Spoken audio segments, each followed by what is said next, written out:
At the beginning of the story, we are taken to a snowy mountain. We see an injured man resting in a cave.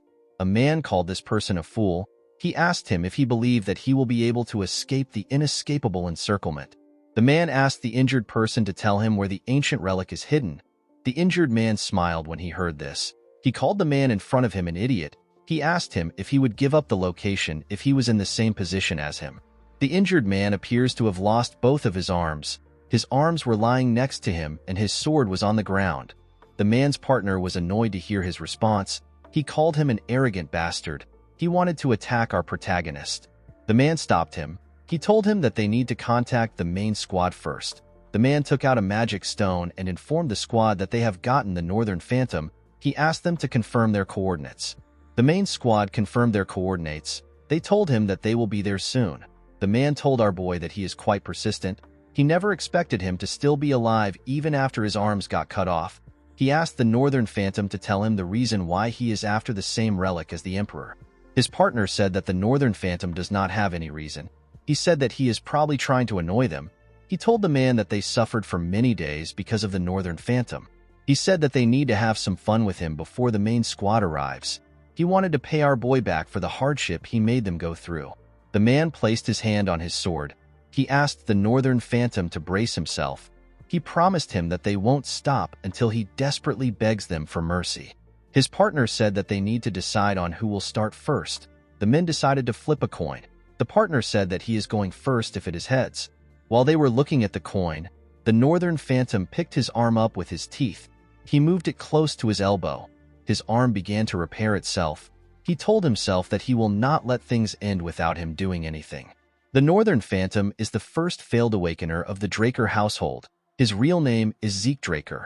Because he was born into the Great Dragon Slayer household with a body that can't use aura, he failed to awaken. This should have been impossible for a knight. He was treated like trash and chased out of his household. This is why he did everything he could to become stronger. The moment his arm got healed, he stood up and charged at the men at the same time. The coin just landed in the partner's hand. When he opened his hand, he saw that it was on heads. He was happy to see this. While he was smiling, Zeke beheaded him. Someone once told our boy that if all he pursues is strength, he will have nothing in the end.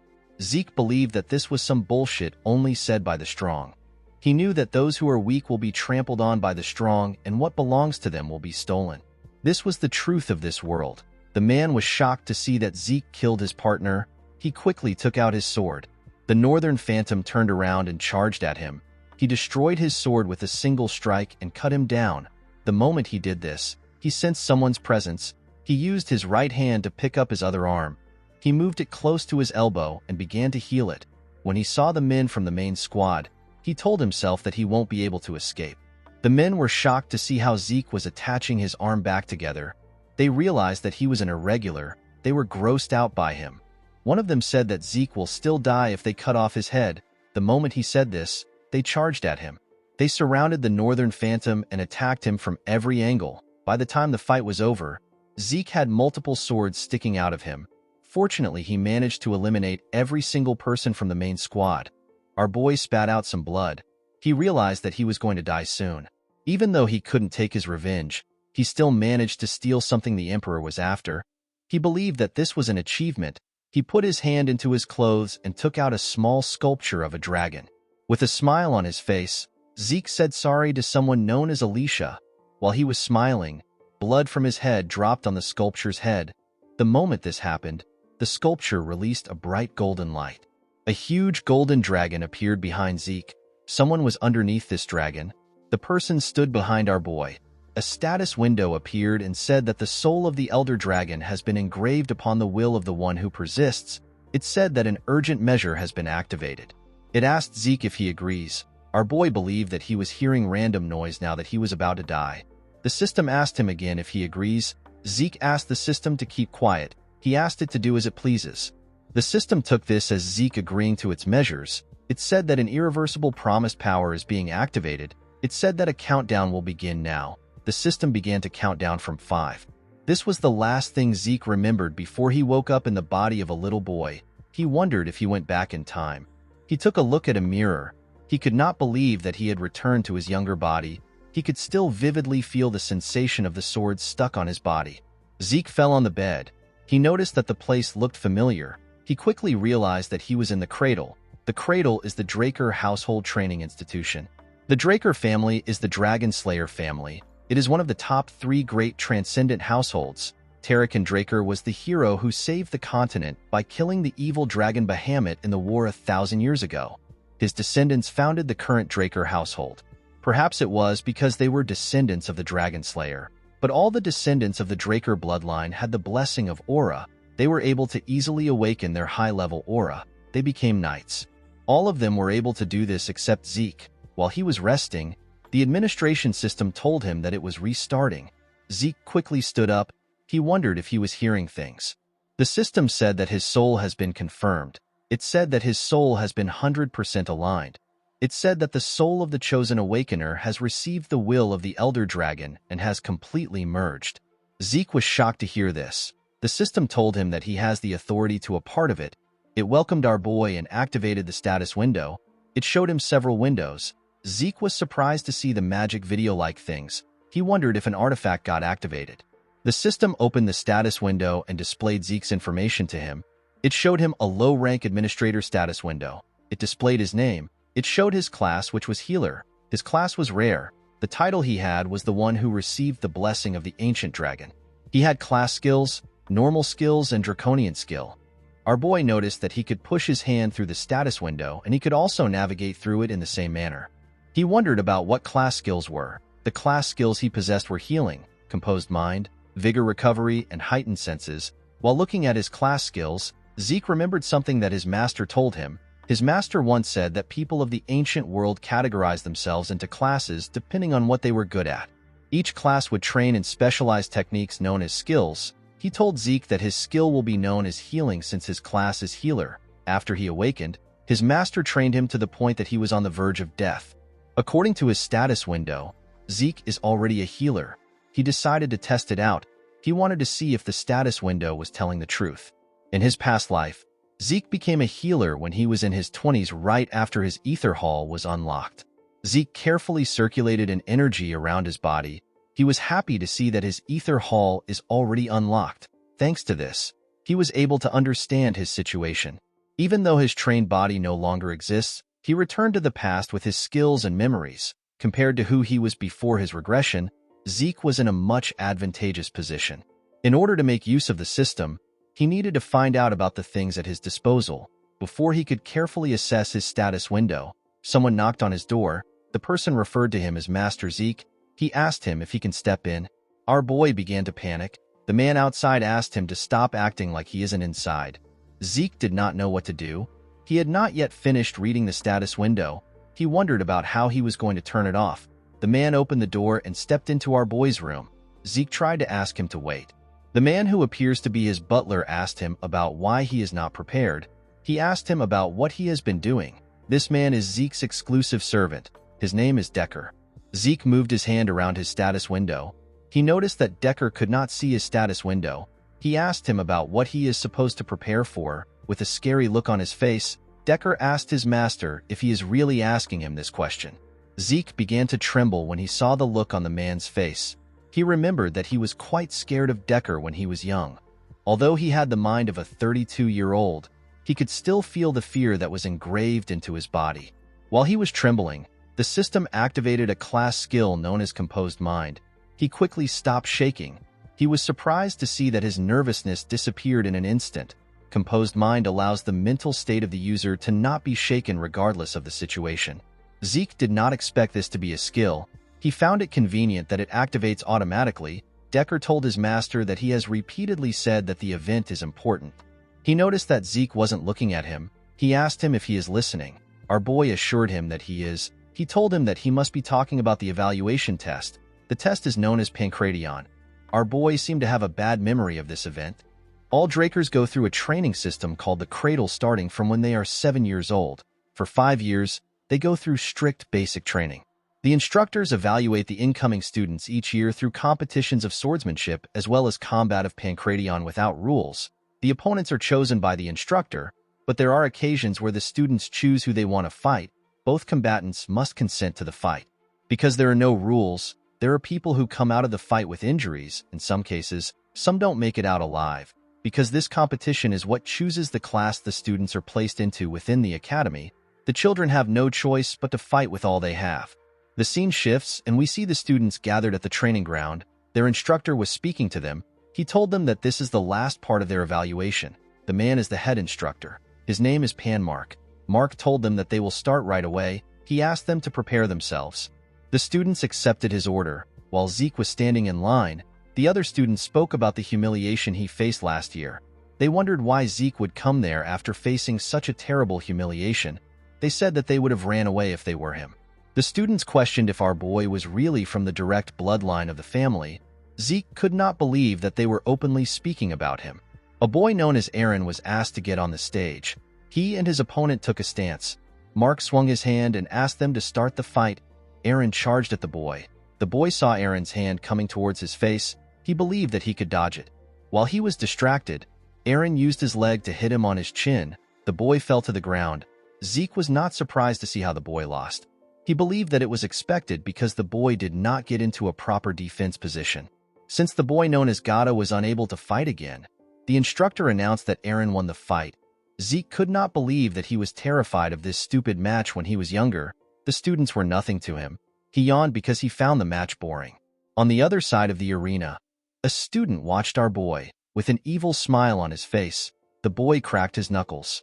The scene shifts and we see Zeke and his opponent on the stage. His opponent was the boy that was cracking his knuckles. The boy's name is Leon. The instructor asked the two of them if they are ready. They both said that they are. Zeke did not like the fact that his opponent was Leon. With a smile on his face, Leon asked our boy about why he is back. He asked him if he didn't get enough of his attention last year. Zeke remembered how he begged for his life from Leon when he was younger. The boy beat him up badly. He had to beg him to spare him. Our boy was not surprised to see that Leon was his opponent. The boy is always his opponent every year. He knew that Leon must have pulled some strings from behind the scenes. Our boy knew that his household would tell him that he needs to be able to overcome such dirty tricks in order to be a true dragon slayer.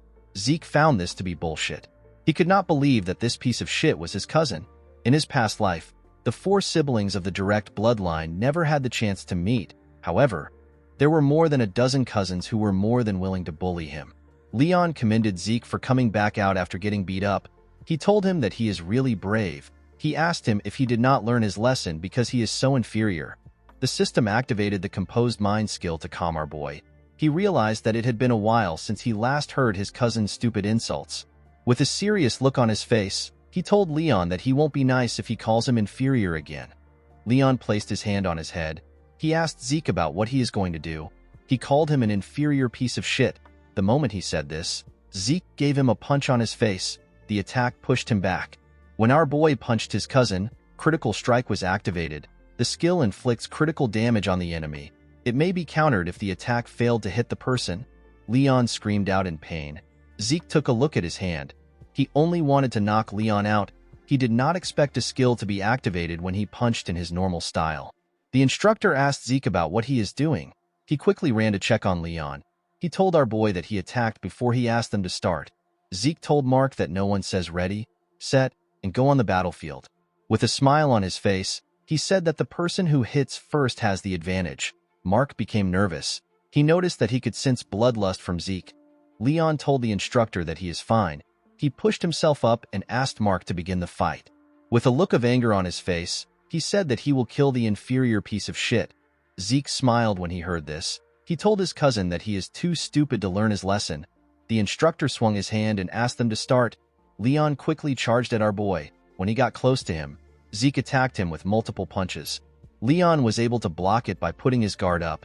He noticed that Zeke's punches did not have a lot of power to them. He was scared because of the punch our boy gave him earlier. He could not believe that Zeke's fist didn't hurt at all. He was certain that our boy was not a threat to him as long as his guard was up. The only thing he was cautious of was Zeke's left hand counter. When Zeke swung his left hand at his cousin, he dodged it by going low. He could not believe that our boy would use such an obvious attack. He grabbed his leg and tried to push him down. He called him an inferior piece of shit and asked him to die. Before he could push Zeke down, he felt some pain in his head. He quickly moved back. The instructor was shocked to see what just happened. He could not believe that a 12-year-old had this level of combat sense. The moment Leon dodged Zeke's counter and tried to take him down, Mark assumed that Leon was going to win. However, Zeke punched Leon's chin and got out of his grasp. It was Leon's fault that he let his guard down thinking that he had our boy. However, Zeke was different. He was still composed despite the fact that his counter failed. The concentration and precision needed to inflict such exact and effective damage is crazy. Mark wondered if this is the same Zeke that he knows. Leon was trembling. He had not recovered from the damage. He knew that he needed to create some distance between himself and our boy. Before he could move, Zeke closed the gap between themselves. He hit him in his leg. Leon was shocked to feel the pain in his leg. He wondered about how Zeke was so strong when his body is so small. He charged at him out of anger. Our boy realized that he was able to control his strength when he hit Leon in his leg. When Leon's fist got close to his face, another class skill got activated. The skill is known as heightened senses. It heightens his senses temporarily. Zeke saw his cousin's hand moving in slow motion. The feeling of the skill felt familiar to him. Since he had gotten used to controlling ether, our boy decided to end the fight. He covered his arms with the energy and grabbed Leon's hand. He slammed the bastard on the ground with a large amount of force. The instructor was shocked to see this. A skill known as precise stab got activated. The skill allows Zeke to stab the weak point of the enemy for critical damage. Zeke used his elbow to hit Leon's rib. He got on top of him and covered his hand with ether. He grabbed his neck and told him that even an idiot like him will be able to learn his lesson. The moment he said this, he began to punch Leon on his face. The boy begged him to stop, but Zeke did not listen. He continued beating him up. The instructor and the other students were shocked to see this. After beating him to his satisfaction, he stood up. Leon's body was covered in his own blood. Zeke told the bastard that this is what happens when he messes with him. After beating the shit out of his cousin, Zeke felt that his head was clear now that he had let out some sweat. He turned to the students and told them that he can now recognize them. He asked them to stop eyeballing him. He asked them to come to the stage if they have something to say. A boy with red hair stood up and called out to Zeke. He told him that he will choose him as his Pancration opponent. He said that he has something to say. This boy is Jakin Vardek. He is also Zeke's cousin. Our boy told him that he accepts his challenge. He told him that the fight will be too boring if it is only him. He asked someone known as Liam Stone to join Jakin. Liam is Jakin's servant. The boy was annoyed to see that Zeke asked his servant to join him. With a smile on his face, our boy told Jakin that it is now a fair fight.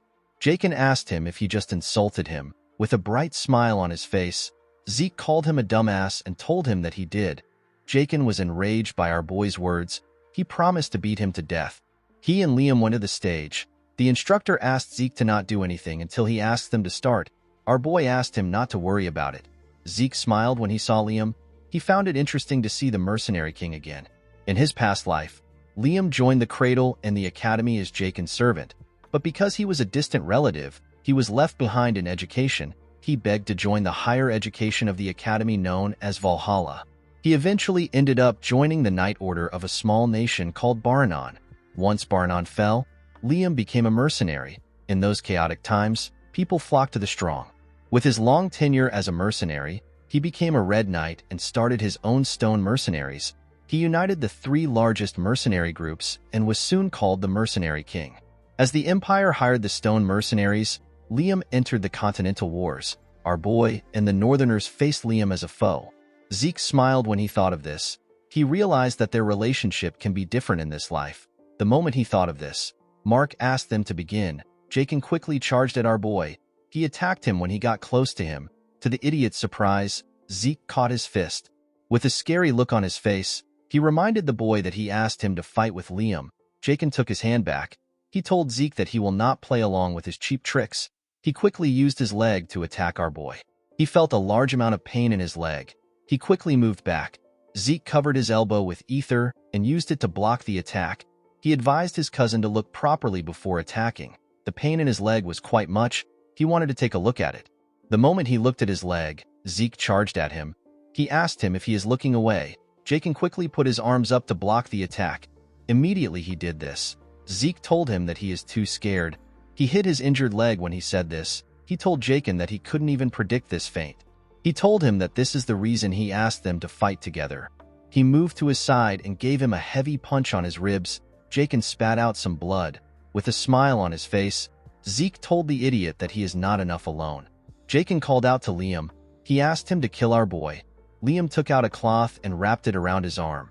Zeke could not believe that this huge boy was also 12 years old like them. The most annoying thing about fighting Liam is his insane reach. Zeke knew that he won't be able to do anything if he lets Liam attack first. He realized that he needed to take the lead. He quickly charged at him. He launched several punches at him, but the boy managed to block them with his arm. A skill known as Slash got activated. It launches a barrage of attacks at the enemy. It allows Zeke to interfere with their sight. Our boy's attacks got faster. It was leaving after images everywhere. The other students were shocked to see this. They did not know what they were looking at. Even Mark was shocked. He knew that the students would be curious because they have never seen anything like this before. The technique Zeke was using was the Northern Fist fighting technique from the Midlands, a place where swords dominate. He wondered about how Zeke knew this technique. While he was attacking Liam, he began to breathe heavily. He realized that his body was really bad when he was younger. He could not believe that he was already tired from using this simple technique. Aside from this, Liam's monstrous physique was also a problem for him. He did not attack, neither did he dodge. He was simply taking it all in with his guard up. Zeke remembered that Liam was more aggressive in his time as a mercenary. Unfortunately for Zeke, his body was reaching its limit. He clenched his fist and gathered a large amount of ether. He wondered about how strong Liam's body is. He decided to take him down through his guard. He charged at Liam. To his surprise, the boy dodged his attack this time. He could not believe that Liam actually dodged the attack even though he can't see ether. Zeke realized that everyone in this place has some insane level of sense. Liam grabbed his hand and raised him up. He wanted to slam him on the ground. Before he could slam his body, Zeke hit him on his head and broke free from his hold. While he was above him, his heightened senses activated. He grabbed Liam's hand and moved to the ground. He locked his hand down and put his leg on his neck to choke him out. Zeke believed that no one can last without oxygen in their brain. While he was choking him, Liam began to attack fiercely. He punched him in his ribs. Zeke spat out some blood. He did not expect Liam to be this crazy. He decided to see who will come out on top. He held on to Liam. The boy did not give up. He continued to punch our boy. Apart from a single student, the rest felt disturbed by the sight they were seeing. Even Mark was nervous. Eventually, Liam's body gave out and our boy won the fight. The girl who was happy to see them fighting said that she expected this much from Zeke. With a smile on her face, she said that it will be worth it to take our boy down. The scene shifts and we are taken to Zeke's room. Decker was in the room with him. He heard that his master was greatly injured. He asked him if he is all right. Zeke assured him that he is fine. Decker asked his master to forgive him for his rude behavior. He told him that he wants to check his pulse. Zeke knew that his servant wanted to check if he had awakened his aura. He asked Decker to wait a bit. He put his shirt on and stretched out his hand. Decker grabbed his master's hand and pushed a blue energy into his body. Zeke was shocked to feel his energy. He did not expect Decker to be a blue knight. In order to check if someone has awakened, people take a look at their dantian. However, Decker was really thorough with the process. He was checking every part of Zeke's body. Imbuing someone else with aura is already quite difficult, yet Decker was able to precisely control his aura. Our boy was certain that he had to be a blue knight. Not all knights are the same. They are classified in accordance to their martial prowess and aura manipulation proficiency. The white swordsman is the novice level. Most children before the blessing rite are white swordsmen. Yellow swordsman is the level where a person has awakened aura and opened their dantian. All students of the cradle become yellow swordsmen after the blessing rite. Once they have learned to freely control aura, they receive the title of knight. The next level is purple knight. At this level, a person can reinforce their sword with aura. Blue knight is the next level. At this level, a person can manifest an aura blade. The realm for those who have transcended their limits. The realm which the mercenary king was in and the realm which our boy reached before his regression is known as Red Knight. There is another realm above this. It is the realm of Black Knights. There are very few monsters on the continent that are at this level. Zeke wondered why someone who is skilled enough to become a commander was babysitting him. Our boy knew that Decker won't be able to sense his ether. This is something only 2 people in the entire world can use. Decker let go of his master. He asked him if he is hiding anything from him. Zeke asked him if something is wrong. He asked him if he is also hiding something from him. Decker did not know what to say. Our boy told him that he was simply joking. Decker asked his master about the reason why he suddenly changed. Zeke told him that he is asking the wrong question. With a scary look on his face, he told his servant that he should be asking him why he changed now. He assured him that many more things will change from now on. He said that things are simply going to be in their rightful place. He told the man that he simply needs to follow him. Decker bowed his head and told his master that he understands. He revealed to him that he has already prepared the training room he asked for. Zeke told the man that he likes the fact that he is always fast. Decker told his master that he will see him later. Our boy stepped out of the room and asked the man to rest. Zeke realized that he needed to keep Decker close in case he was ordered to keep an eye on him. He wanted to get some information out of the man. The problem our boy had was that he did not know who ordered Decker to keep an eye on him. He was certain that it was not someone from his mother's family. He believed that it must be one of his siblings. When Zeke arrived at the training room, he took a look around. He was surprised to see how big a personal training room is. He said that his household really lives up to its name. He decided to check out the system before he starts training. The system presented his information to him. Zeke noticed that his slash skill is now at the proficient stage. He wondered if his skills go up the more he uses it. He remembered that the skill was naturally activated based on his actions. He wondered if he already had the skill before his regression. He wondered if another skill will be added if he learns something new. He was also curious about the difference between skill and class skill. He knew that the two of them were activated in the same way. He noticed that the draconian skill was locked. The system told him that he is unable to view the skill. It told him that he needs 10 points to unlock it. When he tapped on karma points, the system informed him that he can earn karma points by killing monsters. He currently had 0 karma point. Zeke remembered that there are a large amount of monsters in dungeons. Unfortunately, he has to be on the level of a purple knight before he can get into a dungeon. Zeke was more curious as to why he regressed to the past and what the system is. The skills and the class made him realize that his current situation is related to the ancient relic. However, he had very little information about the relic. Our boy decided to not think too much about it. He picked up a sword and said that he is willing to use anything to become stronger, whether it is the system or a Draker. There are 2 known powers in this world, the aura of the knights and the mana of the mages. Knights reinforce their aura in their dantian, while mages handle their mana through circles. The 2 powers are on opposite ends of the spectrum. If you awaken one, you cannot awaken the other. Unfortunately for Zeke, he was not able to awaken neither his dantian nor his circle. He was abandoned by his household. He met his master during his vagabond days. His master taught him a lot of things, but the most useful thing he taught him was healing in the Ether Hall. Through the Ether Hall, which his master developed, Zeke was able to handle the energy of nature, which is known as ether. Zeke and his master are the only ether users in the world. After training for 2 hours, our boy's hands were covered with blood. He felt like he was going to collapse. He decided to end his training for the day. The moment he thought of this, his class skills, which are known as healing and vigor recovery, activated. Zeke's body was healed. His hands stopped bleeding. Healing is a rare skill that our boy did not even know existed until he met his master. If he were to use this skill in front of people, they would treat him as an irregular. This is why he was unable to use it during his fight against Liam. He had to quickly return to his room in order to heal himself. Since he had recovered, Zeke decided to keep training. In the evening, we see our boy covered in sweat. He realized that it was already dinner time. He took a look at the training room. He had destroyed the ground with his sword slashes. He wondered about what he was going to tell Decker. A week later, we are taken to the Cradle's cafeteria. We see the students talking about how Zeke has become a completely different person. Some of them could not believe that the loser had changed. They wondered if he dabbled in black magic. One of them said that he hopes Zeke humbles the other strong students. In another part of the cafeteria, we see a large amount of food on a table. This part was quite fancy. We see the crazy girl from before eating steak. The girl is known as Raina Torrent. A boy known as Owen Zimmons advised Leon to eat even if he doesn't have an appetite. He told him that he needs his energy for the swordsmanship duel. Leon asked Owen if he is trying to piss him off. Owen told him that he was just trying to be nice. He told him that his inferiority complex is really bad. Leon slammed his hand on the table. He asked him to repeat what he said. When he hit the table, he made Raina drop her steak. The girl glared at him. The boy became nervous when he saw the look on her face. Jakin asked the group about what they're going to do. Although he didn't mention Zeke's name, they all knew that he was talking about our boy.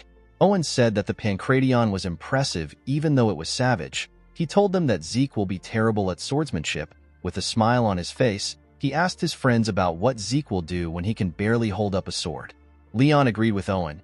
He remembered that Zeke was so weak that he had to get a customized sword because the basic ones were too heavy for him.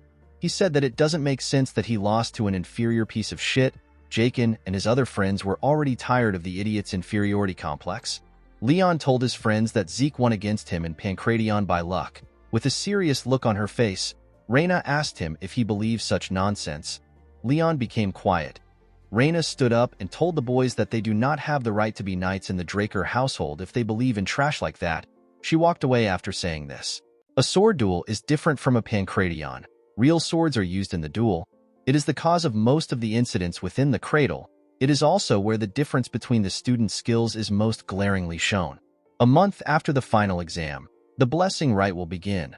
The blessing rite is the event where the Drakers awaken their aura. The head instructor called out to Zeke and asked him to step up. Our boy went on the stage with a huge sword. The other students were shocked to see the ridiculously large sword. They wondered if Zeke believed that he would be stronger with a bigger sword. Someone called out to Zeke. When he opened his eyes, he saw Reyna walking to the stage. With a serious look on her face, Reyna told him that she chooses him as her opponent. Zeke pointed his sword at her and told her that he accepts her challenge. Reyna noticed that our boy was easily moving a claymore. Now that she was standing in front of him, the girl could tell that this is not the Zeke who couldn't hold a sword properly that she knew. She wondered if his aura was more intimidating because he grew taller. Reyna grit her teeth to get control of her thoughts. She told herself that she cannot be intimidated by Zeke before the duel begins. She decided to act confident. She took a stance and pointed her sword at Zeke. Our boy knew that he simply had to fight in the same way he always has. However, it was quite nerve-wracking for him to be fighting the Lightning Knight. Reyna Turin is also known as the Lightning Knight. She is one of the knights who made a name for herself during the Continental Wars. She was also noted to be one of the greatest of the next generation of Drakers. This is because she was the one who awakened her aura even before she went through the blessing rite. Zeke realized that Reyna must have already awakened her aura at this point. However, she didn't use her aura in the cradle. She said that she wanted to improve her fundamentals. Mark swung his hand and asked the two of them to start. Reyna quickly charged at our boy. Zeke managed to block her first attack. Reyna got pushed to the side. She disappeared and reappeared behind our boy. She thrust her sword at him. Zeke managed to block the attack, but it pushed him back. He was surprised to see that Reyna was much better than he expected. Reyna charged at him again. She attacked him with a lot more strength. Leon cheered for her from the side. He asked her to kill Zeke in one strike. Jakin called Leon an idiot. He asked him if it looks as if Reyna is toying with Zeke. Our boy was easily directing her attacks. Even though it was narrow, Reyna could still sense the gaps in Zeke's defense. However, no matter how hard she tries to take advantage of the gaps, Zeke's sword always blocks her. It was as if Zeke was applauding her for her attempts. Immediately, he blocks her attack. Another gap opens up. It was almost as if Reyna was in a training duel that was meant to teach her a lesson. Zeke blocked her attack again and pushed her back. The girl began to breathe heavily. Our boy looked like he was disappointed. He could not believe that this was how the Lightning Knight fought when she was in the cradle. Her swordsmanship was honest. Zeke expected this from someone who was obsessed with their fundamentals. It was this fundamentals that were holding her back. Zeke took a low stance. He decided to help the girl break out of her shell. Reyna was surprised to see his extremely low stance. She believed that Zeke intends to close the gap in one go. She knew that her speed was nothing to scoff at. She decided to face Zeke head-on. Before she could take a stance, Zeke appeared in front of her. He made a huge swing. Reyna managed to dodge the attack. His sword hit the ground and destroyed it, since there was some distance between them. Reyna believed that it was possible for her to react to Zeke's moves. Our boy raised his sword and swung it at her. The attack missed her body. Reyna's eyes followed the movement of his sword. The moment she looked at the sword, some rocks got thrown into her eyes. Zeke was able to raise the rocks when he lifted his sword from the ground. Reyna quickly used her hand to clean her eyes. When she opened her eyes, she saw Zeke in front of her. Our boy swung his sword at her neck. The girl quickly realized that she was done for. Somehow, she managed to knock Zeke's sword out of his hand. The cadets were happy to see that Reyna won. They said that the girl won even though she did not use aura. The head instructor knew that the cadets were wrong. As Zeke's attack closed in on Reyna, she used the faintest amount of aura. It was an amount that was barely noticeable. Mark couldn't believe that the girl who promised to never use aura until she got into the academy was forced to use it. Zeke forced her hand. Reina was feeling bad for what she did. While she was thinking, Zeke appeared in front of her with his fist. He asked her about what she is doing. He told her that the fight isn't over. He gave Reina a heavy punch in her throat. The girl fell to her knees and spat out some blood. Leon was annoyed to see this. He said that they won't stand for such cheap tricks in a duel. The other cadets agreed with him. They said that Reina won the duel. They pointed their fingers at Zeke and told him that he doesn't have what it takes to become a knight. They asked him if he has no shame. Our boy did not care about what they were saying. While Reina was struggling to get up, Zeke asked her if she wants to continue. Reina realized that she hasn't lost yet. She understood that Zeke only struck her because she let her guard down. The girl realized that Zeke would have killed her if he was using a dagger when he attacked her. She told him that it is her loss. The other 3 boys were annoyed to hear what she said. The head instructor announced that Zeke won the fight. The cadets could not believe that someone who used to be called a human scum a few days ago achieved victory against one of the most talented children among the famed houses. In the next scene, we are taken to a ruined town. We see the town burning and the castle ruined. Some soldiers were dumping the corpses into a large hole. They had dumped several bodies into the hole. Inside the castle, we see a man wearing glasses talking to a red-haired man. He asked the red-haired man, whose name is Abel, about how he can drink tea in this situation. The man told Abel that the bastard known as Zeke defeated Reina. Abel placed his tea on the table and told the man that he is always serious. He stood up and asked the man about the amount of time they have before the blessing rite. The man told him that they have until the next full moon. Abel said that this is the right moment to pay the family a visit. The man was shocked to hear this. He asked Abel if he is really going there by himself. Abel placed his hand on his sword. He said that the situation has piqued his interest. With a smile on his face, Abel said that he is interested in knowing the kind of awakening their youngest is going to go through. Although Zeke's victory left the entire cradle in shock, he simply returned to the training room and resumed practice. A month later, we are taken to the day of the blessing rite. Zeke was in his training room. He used a cloth to clean his sweat. He wondered about how he became a red knight in his previous life with this terrible body. He opened his status window to see the state of his skills. Zeke noticed that once his mastery surpasses the expert level, the skill ranks up and resets. Our boy managed to raise the mastery of his swift steps. This was a skill he gained during the duel. While he was looking at his status window, Zeke asked Decker about what he wants. The man was at the entrance. He informed Zeke that they will be leaving in 2 hours. Our boy told him that he will join him soon. He asked him to get everything prepared. In the next scene, we see the students in carriages. They were all going to the same place. While he was inside the carriage, Zeke realized that it had been a while since he was at the main estate. The estate belongs to the Draker family, and it is situated in the Duchy of Troy. Although the family's main residence is located in the heart of the continent at the Four Seasons Fortress in the Midland, the blessing rite must be held at the main estate where the legend of the Dragon Slayer began. The main estate is known as the Dragon's Nest Lair. The cadets gathered inside the building. While looking around, Zeke realized something. All the onlookers were famous people that you hear about from the Continental newsletter. Our boy knew that his family must have also sent some informants to keep an eye on him. Zeke did not really care about what their intentions were. He knew that they would ignore him once they see him fail his awakening. The moment he thought of this, he saw something shocking. He was quite angry to see that a certain bastard came to the blessing rite. The person he was looking at greeted the other people around him. The person was asked about why he came to the blessing rite. He was asked if someone in the class caught his eye. The man said that he is there for other reasons. With a smile on his face, he said that his adorable youngest brother is in this class. This man is the second son of the Draker family. His name is Abel Draker. He is also known as the Lion Blade. Zeke glared at his elder brother. He referred to him as the Butchering Knight. He quickly turned his head away. He knew that there was nothing he could currently do to Abel. Zeke knew that Abel would have never come to see him during the blessing rite in his past life. He wondered if his actions changed the future. Our boy clenched his fist.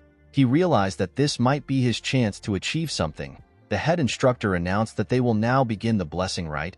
He asked the cadet known as Aaron to step out. The boy moved close to a huge bowl containing some glowing water. Behind the bowl was a large knight statue. Aaron placed his hand into the water. He reached out to a pin in the water. He allowed the pin to prick him. The moment his blood got mixed with the water, the water released some energy that flowed into Aaron's hand. The energy moved into the boy's body and began to circulate inside him. Through the blessing rite, every member of the Draker bloodline awakens their sealed aura when it is time for them to graduate from the cradle at 12 years old. Compared to ordinary knights who awaken at the age of 20, this method was incredibly fast. After Aaron left, another cadet was called to awaken his aura. Among the cadets, there are a few rare cases where someone awakens something else along with their aura. They awaken a trait of the Dragon Slayer known as mana inhibition. They will become at least as strong as Yellow Knights. There are even some who rival Red and Black Knights. These cadets undergo a pure blood awakening. Everyone in the building wondered why the mana lamps went out. They noticed that the statue's sword was releasing a red bright light. It turns out that Reina had undergone a pure blood awakening. Mark asked someone to bring the gloves for him.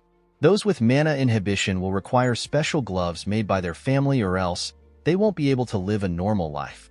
When one is able to prove that they are of pure blood descent, they are conferred the Draker name. They are also provided with the unimaginable support of the family and countless benefits. After Reina's awakening, the nobles became excited when they saw who was next. They wondered about how the person would awaken. One of them said that it will be a pure blood awakening since the person beat Reina. The person they were talking about was Zeke. Our boy smiled when he saw the statue. He never expected that he would be standing in front of the statue again. The last time was horrible for him. Even though the blessing rite was the only thing that pushed him through the cradle, he failed to awaken and was subjected to mockery. However, things were different in this life. Not only can he heal, but he can also manipulate ether. On top of this, he didn't give up and surrender. He stood up for himself with his own will. Because of the things he had done in this life, Zeke hoped that the bronze statue would take care of him. When he put his hand into the water, the statue began to shake. Zeke became excited. Unfortunately for him, the statue stopped moving. Everyone was shocked to see this. It had never happened before. Abel also wondered about what was happening. Zeke became angry. He realized that he should have never expected things to change. He became too confident thanks to his brother. The onlookers could not believe that Zeke failed to awaken. They did not believe that such a thing was possible. They said that the blood of the family head was not enough to remove the cursed blood in Zeke. One of them said that our boy must have won against Reina with a trick. They called Zeke an embarrassment to the family. Zeke gave someone the cloth he used to clean his hand. He said that this people don't change. Our boy told himself that the awakening doesn't matter. There were plenty of ways to get stronger other than awakenings. The moment he thought of this, the system sent him an apology. It told him that a message got delayed due to an error during processing. Zeke did not understand what the system was talking about. The system explained to him that necessary information has been found missing from the identification terminal during class identification. It said that class information has been input using its authority. Our boy wondered about what the system meant when it said that information has been found missing. The system informed him that the class information input is complete. It told him that the terminal has identified his talent as a healer. It said that his class has been unlocked. Zeke obtained a rare class. He quickly turned around. He saw the statue release a red light. Everyone was surprised to see that Zeke had a pure blood awakening. The system appeared in front of Zeke again. It told him that the terminal has made a connection. It said that the ancient dragon's blessing within his soul has been activated. The sword of the statue released a bright golden light that shined upon Zeke. The system told our boy that the talent of kin has been activated. It said that the awakened talents are been combined.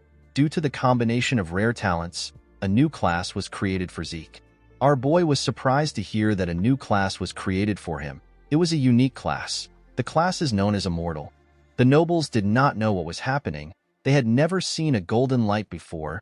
They did not know if they were to call this a pure blood awakening. Zeke was not surprised to see that they had some doubts. He knew that this doubts will work against him if he says anything. One of them said that the mana lamp was fine. He asked if the statue is broken.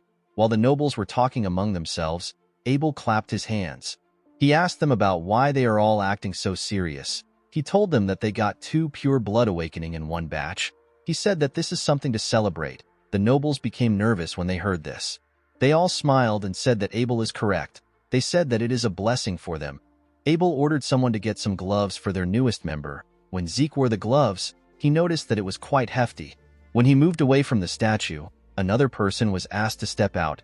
Abel smiled as he watched his brother walk away. Although Zeke was already aware of his brother's intentions, he felt terrible receiving help from Abel. After all the cadets had awakened, Mark announced that the blessing rite has come to an end. He said that a celebration party will be held soon. He asked them to enjoy it. Zeke did not care about the party. He wondered if there was a training room somewhere in the building. On his way out, someone called out to him. Our boy was shocked to hear the person's voice. He did not expect the person to approach him. The person turned out to be Abel. The Lion Blade asked his younger brother about where he is going to when the party is about to begin. He stretched out his hand and congratulated Zeke on his pure blood awakening. Our boy did not expect him to go for a handshake. He knew that his hostility for Abel will show if he refuses. He decided to play along. When he raised his hand, he remembered something that happened in his past life. Zeke stopped moving his hand. Abel was surprised to see this. Our boy put his hand down. With an odd smile on his face, Abel told his little brother that this is awkward, even if it was for saving face. Zeke was not willing to shake his scum brother. Abel told him that it is fine. He said that he will settle for seeing his face. He tapped Zeke on his shoulder and told him that he will see him again, with a look of anger on his face. Zeke said that he will see him too. At the party, the nobles rejoiced at the fact that they experienced two pure blood awakening. One of them said that Zeke's golden light was quite shocking. This is because this is the first time it was happening. They wondered about where Zeke was. The scene shifts and we are taken to our boy's room. He took off his gloves and jacket. He was relieved to be inside the room. He felt suffocated in the hall. Zeke took a look around. He wondered about why he was fine. All pure bloods have the ability of mana inhibition.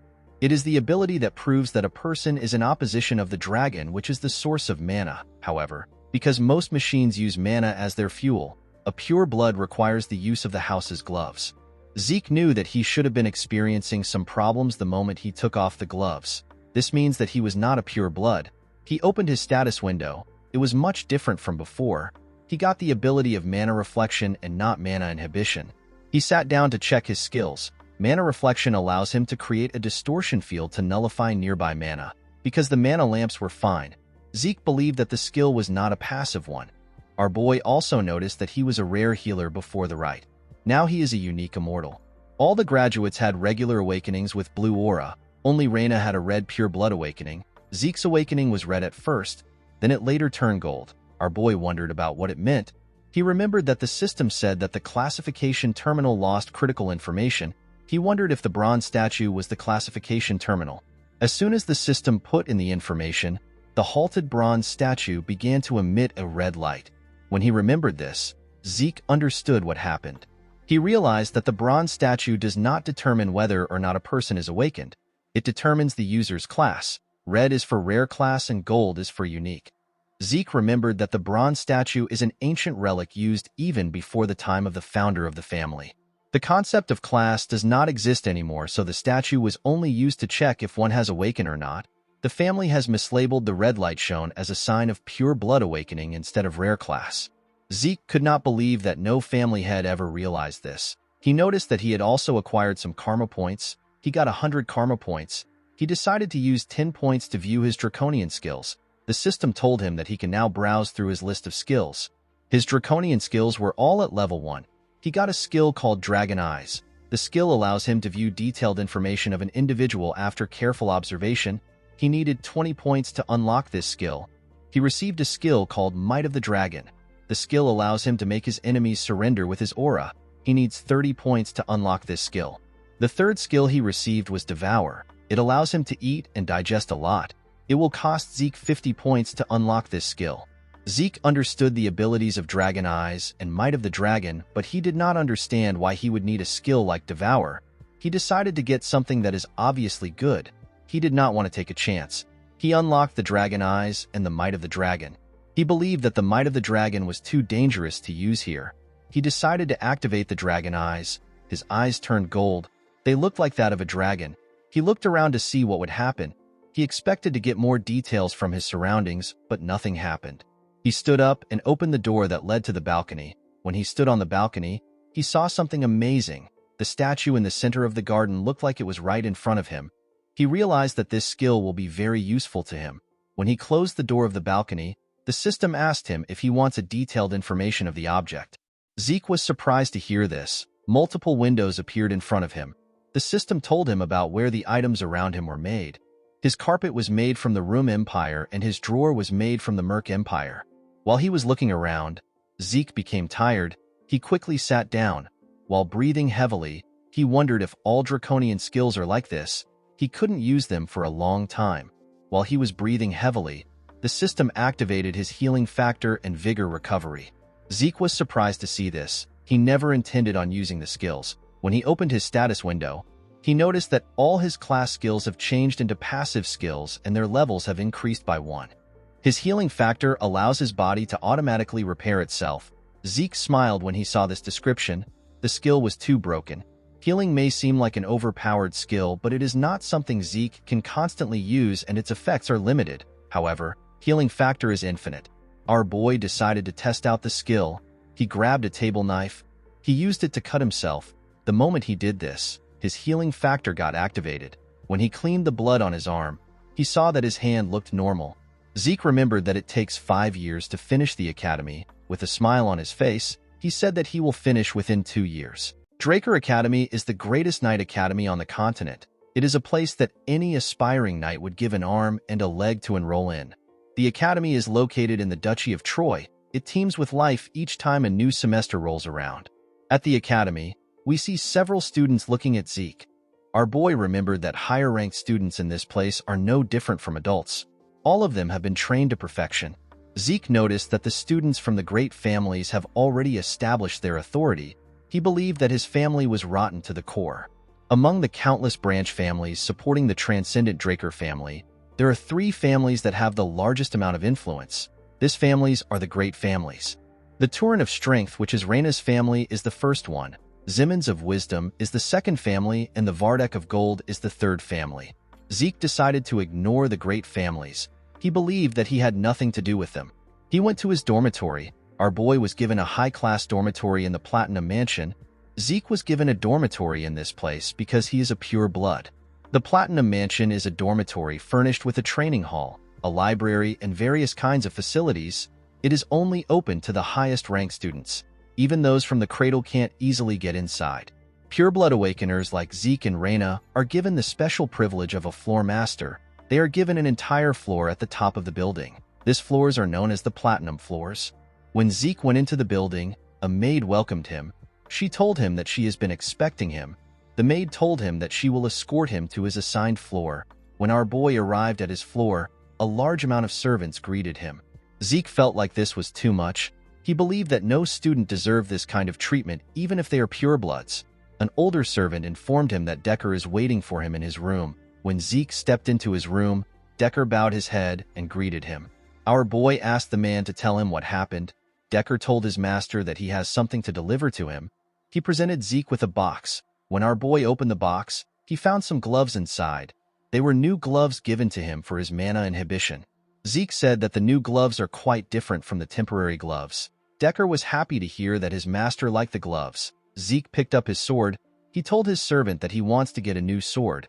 He asked the man about what he thinks. Decker said that it is an excellent decision. He explained to his master that the Duchy of Troy is close to the Giant's Mountain. It is abundant with good quality iron and excellent craftsmen. People even say that the first weapon of an academy alumni is always a Trojan. Decker assured his master that he will find a decent craftsman. Zeke asked him not to worry about it. He said that he already has someone in mind. He wrote the person's name in a paper. With a smile on his face, he told Decker that he will meet the person himself. He asked the man to set up an appointment for him. He stretched out his hand and gave the man the paper. Decker quickly opened the paper. He saw the name of Galleon Halberd. He said that he has never heard of this name before. He assured Zeke that he will contact the person immediately. He reminded our boy that classes are starting tomorrow. He asked him to review the relevant documents beforehand. Zeke told him that he will do it. While he was reading the documents, Zeke realized that he has a lot of freedom to develop his draconian skills because the Platinum Floor is completely isolated. The moment he thought of this, someone knocked on his door. He asked the person to step in. A maid informed Zeke that Reyna has sent him a dinner invitation. Our boy found this odd. He asked the maid to take him there. When Zeke arrived at the top of the building, he saw something weird. He saw members of Reyna's gang standing behind her. The girl was sitting. Our boy wondered about why they were acting like the Southern Cartel. Reina welcomed him to her floor. She apologized to Zeke for the crowd. She said that her family's people are rather peculiar. Our boy sat down. He asked her not to worry about it. Reina said that they can discuss their business after their meal. Zeke noticed that the lightning knight was fully utilizing her lower abdomen to control her aura. He realized that she was getting close to becoming a purple knight. He wondered why her swordsmanship was stuck in a rut. He believed that this was a waste of her potential. After they were done eating, Zeke could only laugh in a nervous manner. He always knew that he was a big eater, but Reina was beyond his expectations. The girl basically devoured her food. Since they were done eating, Reina suggested that they get down to business. She asked Zeke to accept the Turin family's support. Our boy reminded the girl that they are both pure-blood awakeners. Reina believed that Zeke had a misunderstanding about pure-blood awakeners. She explained to him that although they receive a lot of privileges, they don't receive any help when it comes to their growth. The centuries of academic and practical know-how accumulated in the academy and a personal instructor to effectively raise your abilities are things necessary to grow. A person who doesn't have any of this will fall behind regardless of how well off they are. This is why support families are necessary. Even Abel, who is a pure-blood awakener like them, received support from his maternal family, which is the Zimmons. Thanks to their support, Abel became the youngest person to attain the title of White Knight. He is also a Black Knight. Reina told our boy that the patriarch of her family told her that he is not receiving any support from his maternal family. She said that the patriarch did not tell her the reason for this. She decided to give Zeke another chance. She asked him to accept her family's support. Zeke quickly declined her request.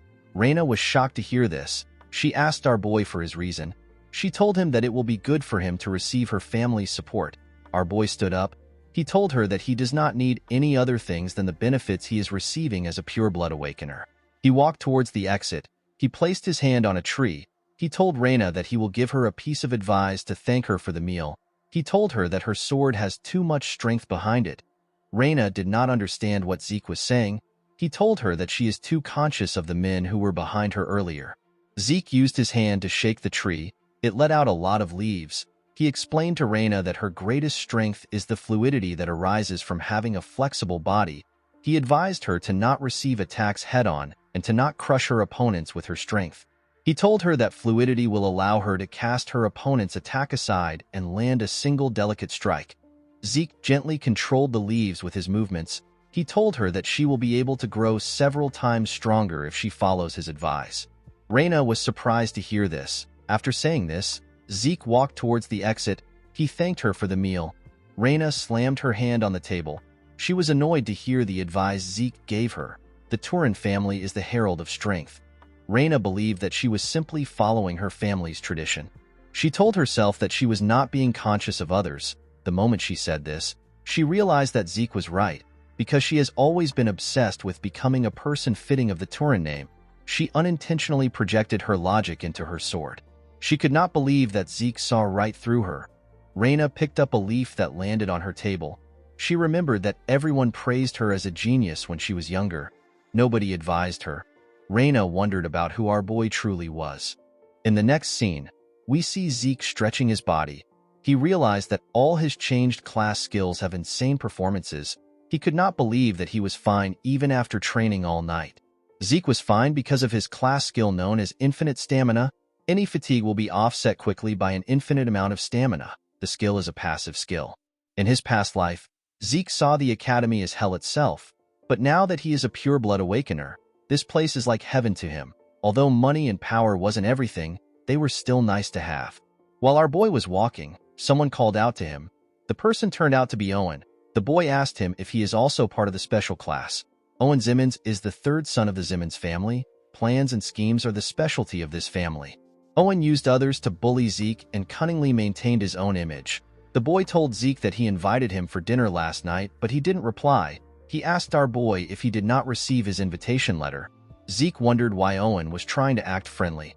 With a smile on his face, our boy told him that he must be referring to the letter he saw on his desk. Owen asked him about why he did not reply.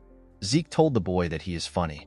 With a serious look on his face, he asked Owen to tell him why he needs to reply to every single letter. A huge boy stepped out. He told Zeke that he is being rude even though his master is showing him kindness. Zeke asked the boy for his identity. The huge idiot laughed. He could not believe that Zeke didn't know him. He said that those from the cradle aren't worth much. Our boy immediately understood that he was talking to an idiot. He turned around and told the boy that he understands he is trying to look good in front of his master. He asked him to remember who he is talking to. Before Zeke could leave, the idiot attacked him. Zeke managed to block the attack with his hand. The attack pushed him back. From the attack he received, Zeke realized that the high-ranking students are capable of basic aura manipulation. The huge idiot introduced himself as Durbin Roswell. He is also known as Durbin the Mighty Tree. He told Zeke that he will be teaching him some manners in place of his master. Our boy smiled when he heard the idiot's name. He could not believe that a cadet who isn't a knight has a pseudonym. He charged at Durbin. He called him a joke. Zeke gave the idiot a heavy punch on his stomach when he got close to him. He spat out some blood. The attack sent him flying. He got slammed to the ground and lost consciousness. Zeke asked the other students if they want to go next. He asked Owen to pick someone. Owen moved close to our boy.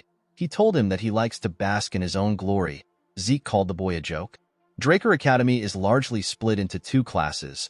There is the normal class where people are taught that they can overcome their lack of talent with efforts. Due to this, they follow a strict regimen from early morning to late night. The other class is the special class. Students of this class can choose their subjects freely outside of basic subjects. Even within the academy, the place where the greatest elites gather is the special class. Due to this, Zeke had some expectations for the class. To his surprise, most of the people in the class are just the alumni of the cradle. Our boy believed that this was actually the cradle class, not the special class. The instructor in the class asked the students to keep quiet. He told them that someone special has come to encourage the freshmen of the special class. He said that the person was the commander-in-chief during the Eastern Empire War 20 years ago, and he is also the hero that stopped the Empire's invasion with his resourcefulness. The students became excited when they heard this. An old man stepped into the class. The instructor asked the students to welcome Dean Howard Draker. With a smile on his face, the man greeted the students. This man is the dean of the academy. He is also a war hero. People worship him as a war hero and a tactical genius. But the truth was that the information he leaked to the enemy for his own survival just happened to throw the enemy into chaos. Howard was simply a traitor that got lucky. Zeke was aware of this fact. He remembered that Howard was the main perpetrator that got him kicked out of the academy. Our boy lost the only place where he could belong and ended up wandering around the Duchy of Troy. He eventually got captured by slave traders and got sold off to the Southern Cartel. Zeke promised to pay Howard back for what he did. After the dean left, the instructor asked them to take his words to their hearts. He told them that they will begin basic classes immediately. He asked them to take their swords and head to the arena. At the special class indoor arena, we see the students on a line. Zeke couldn't believe that the special class still has to learn the basics of dragon slaying. Due to the fact that he couldn't use aura in his past life, he spent 2 years learning what would have taken the average person 3 months to learn. Zeke hoped that the class would be easy. A blond man welcomed the cadets. He introduced himself as Andre Draker. He told them that he will be teaching them the dragon slaying basics. The cadets were surprised to see that someone so young was their instructor. Andre is also known as the Rose Knight. Even though he was not a pure-blood awakener, he graduated early from the academy and he graduated from Valhalla as the valedictorian. He is a once-in-a-century genius that was awarded the Draker name. Zeke was surprised to see that even the special class instructors were on a different level. He remembered that Andre was famous for his inflexible personality. With a scary look on his face, Andre asked the students to keep quiet. He told them that he will start the class now. He asked everyone to draw their swords. The cadets immediately obeyed his order. When Zeke was about to take his sword out, Andre saw him. He asked him about what his sword is. Our boy took out his huge sword and freely swung it around. He told Andre that this is the sword he is using. Andre asked our boy to come to the stage. He asked Zeke if he is not aware of the fact that he must pick a sword that suits his body. Zeke already knew that Andre would complain. He purposely made sure to stand out when drawing his sword.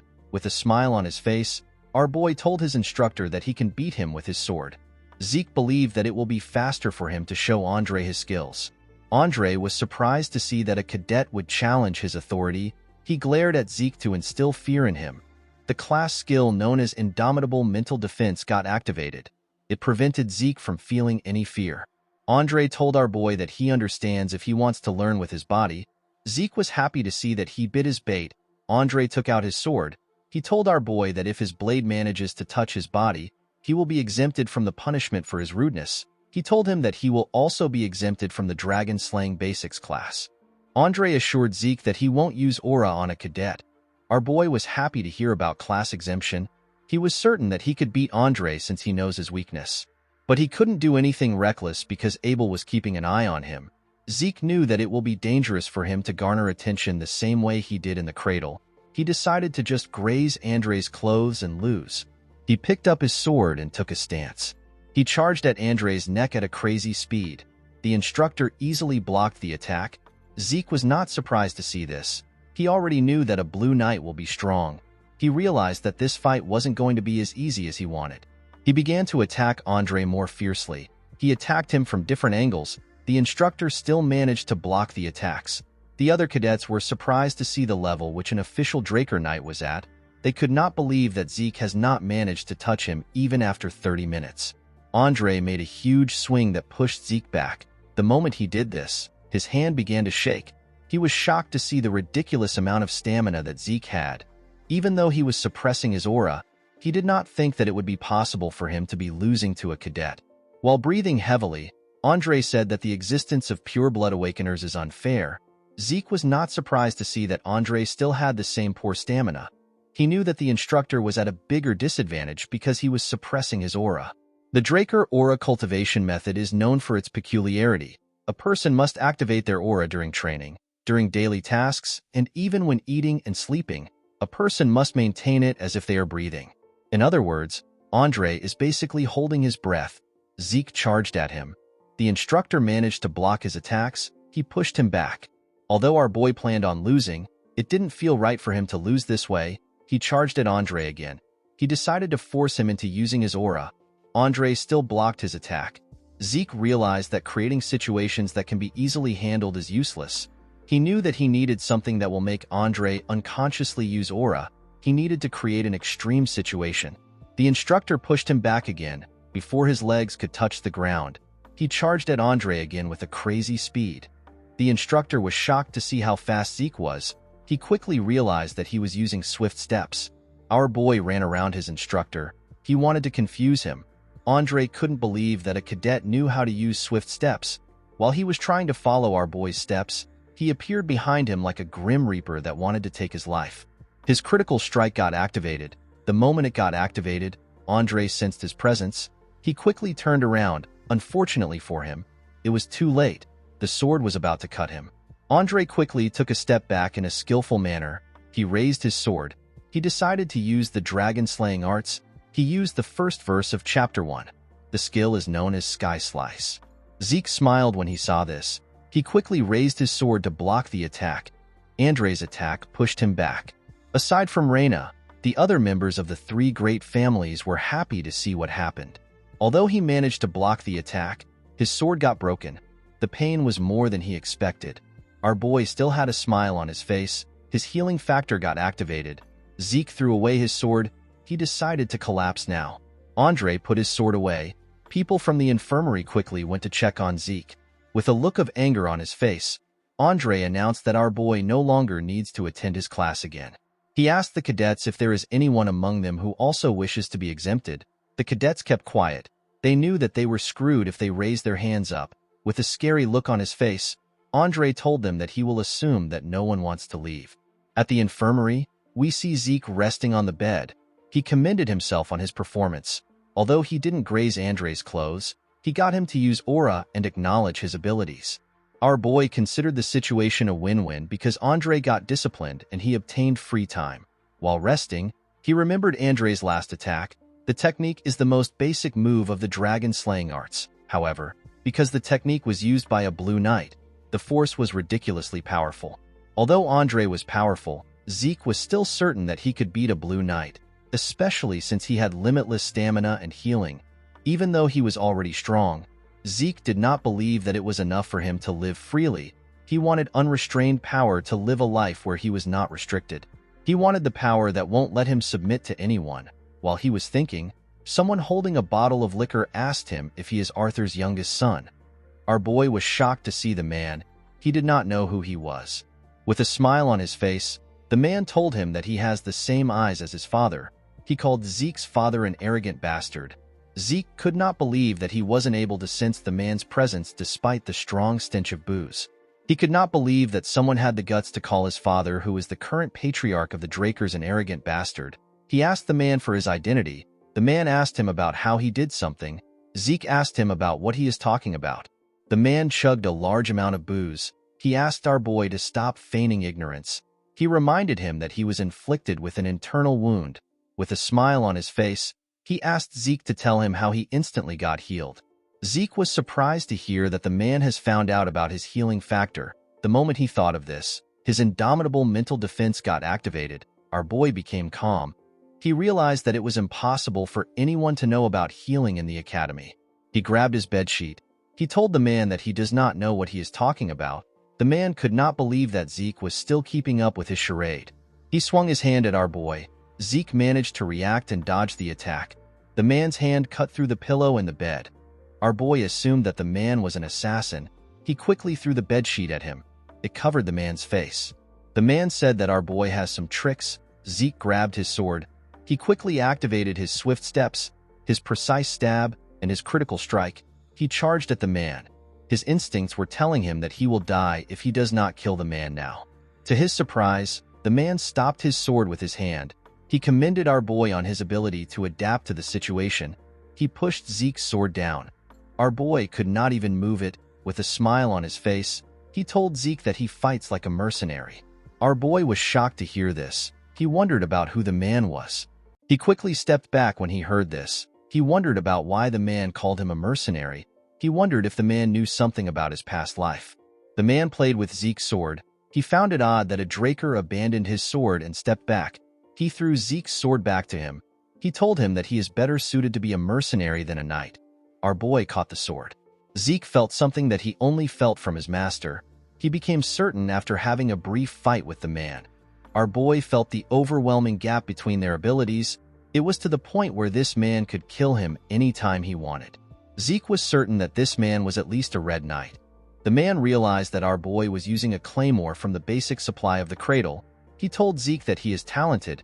He asked him about why he is using such a weapon. The moment the man asked his question, someone opened the door. The person seemed to have been searching for the man. The person turned out to be Andre. Zeke wondered why the instructor came there. Andre referred to the man as Garden Keeper Dexter. Our boy was surprised to hear that the man was a garden keeper.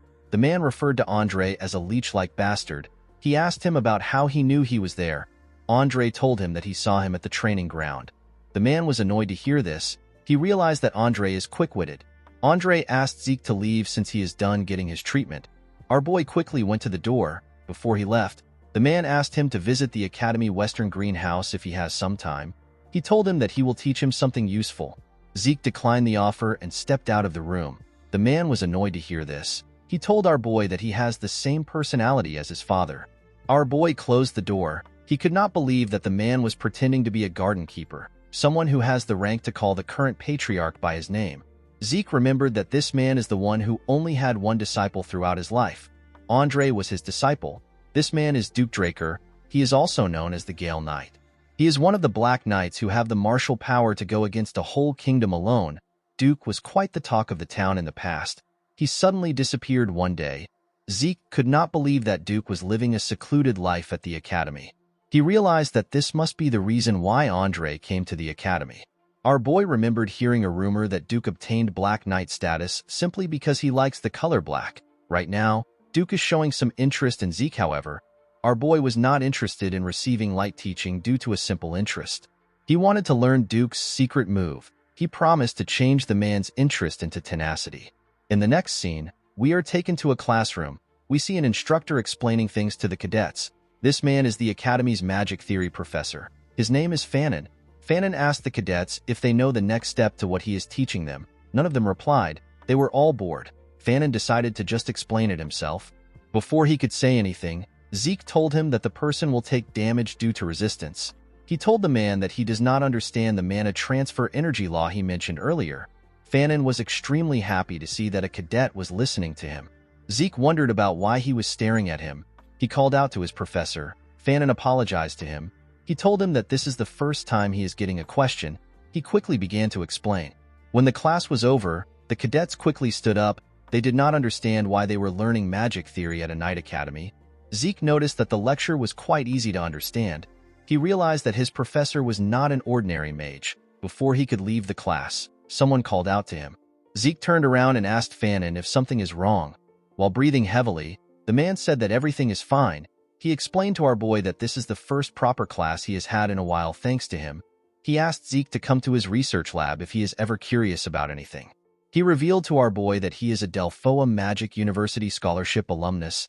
He assured him that he knows a lot of things. Zeke was surprised to hear this. He knew that the man wasn't an ordinary mage, but he did not think that he will be an alumnus from Delphoa, the nation where magic originated from.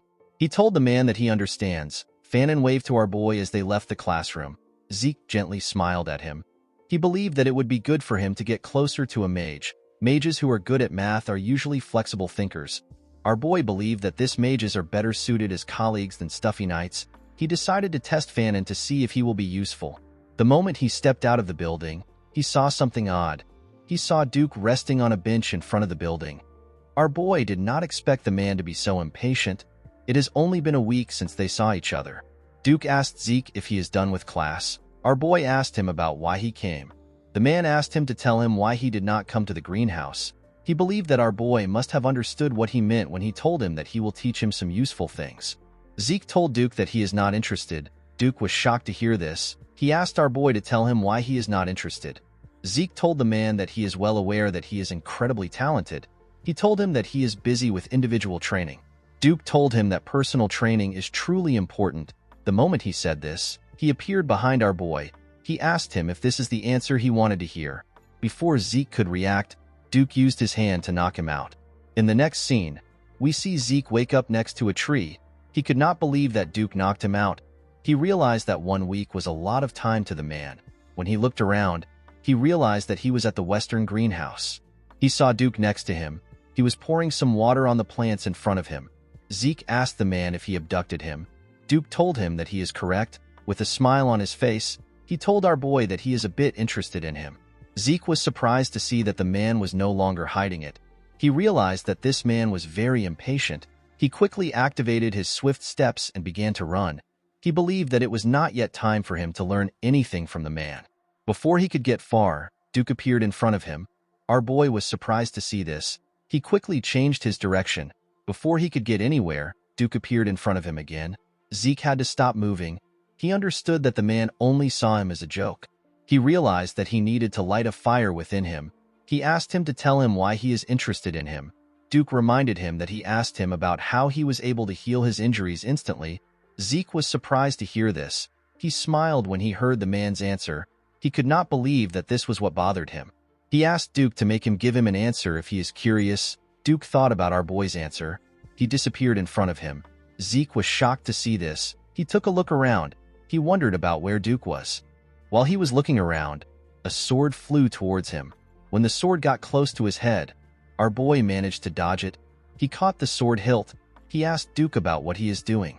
The man reminded Zeke that he asked him to make him answer. He told our boy that this is too easy for him. He suggested a bet.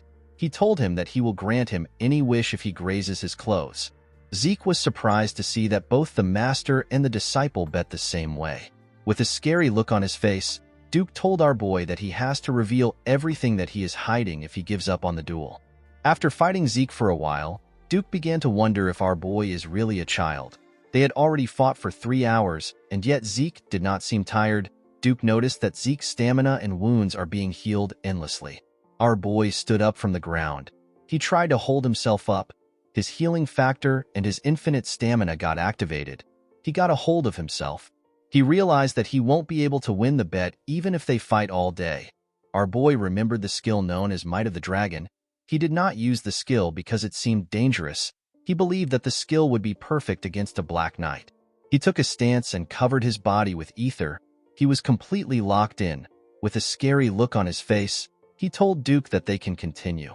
The Gale Knight was happy to see the look on Zeke's face. He told him that this is how things should be. Our boy gathered his ether in his legs. He activated his swift steps and charged at Duke at a ridiculous speed. He appeared in front of the Gale Knight with his sword close to his neck. Duke smiled when he saw this. He realized that our boy was repeating the same attack pattern. Duke believed that although Zeke was fast, he was not as talented as Andre and Reyna. The one thing he found unique about Zeke was his spite. Our boy's spite surpassed tenacity. He decided to use a bit of aura to make the fight interesting. Before he could use the aura, Zeke activated the might of the dragon. Duke felt the pressure of a dragon coming from Zeke. The pressure made him panic. He quickly destroyed Zeke's sword with his hand. He did not understand what was going on. Our boy quickly blocked his vision by hitting his sword on the ground to create dust. Because everywhere was covered in dust, Duke assumed that it will also be difficult for Zeke to find him. The moment he thought of this, our boy jumped out of the dust. He came out behind Duke. He activated his dragon eyes and swung his broken sword at the man. Zeke felt his sword pass through the man. Duke disappeared in front of our boy. He created a large amount of dust from his movement. Zeke quickly realized that this was Duke's secret move. He could not believe that the man caused a gust from a simple dash. He realized that this is why the man is called the Gale Knight. Immediately he thought of this. Duke appeared behind him. Our boy quickly turned around when he sensed his presence. When he turned, Duke appeared in front of him. He clenched his fist and covered it with aura. He told Zeke that they can call the duel a draw. The moment he said this, he gave our boy a heavy punch. Zeke spat out some blood. The punch sent him flying. Due to the excessive usage of his skills, his fatigue surpassed the acceptable limit. The system decided to forcefully shut down his consciousness for his own safety. Before he lost consciousness, Duke said some things to him. When our boy woke up, he found himself in his room. He wondered if Duke brought him there. He laughed when he thought about the fact that he almost won. Although he lost, he wasn't annoyed because he fought against a Black Knight. Zeke knew that he had done everything that he can do with his current abilities. He tried to get Duke to let down his guard by repeating the same attack 100 times over. At the decisive moment, he used the might of the dragon. He even used the dragon eyes, but it wasn't enough. Zeke was certain that the skill Duke used at the end was his secret move. Although he got knocked out for using the draconian skills too excessively, he was able to see Duke's secret move. He witnessed the nonsensical high-speed movement arts which Duke used with his extremely trained body. Zeke realized that this secret move must have been what allowed Andre, who has a weak stamina, to rise to the position of a Red Knight. Our boy felt bad that he lost the opportunity to learn the secret move, but he believed that the fight was worth it. He remembered how the might of the dragon had the pressure that made a Black Knight hesitate. He was certain that most small fries would submit the moment they are exposed to the skill. While he was thinking, a status window appeared above him. It told him that he has an unopened message. When he opened the message, he saw that the Swift Steps has changed into a rank C skill known as High Speed Movement. The system told him that his soul has developed due to the demonstration of strong will. Along with the development of his soul, his system functions got activated.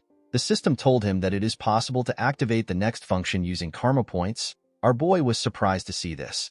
The mini-map function got opened. The geographical terrain features can be seen through the form of a map. Zeke needed 20 points to unlock this function.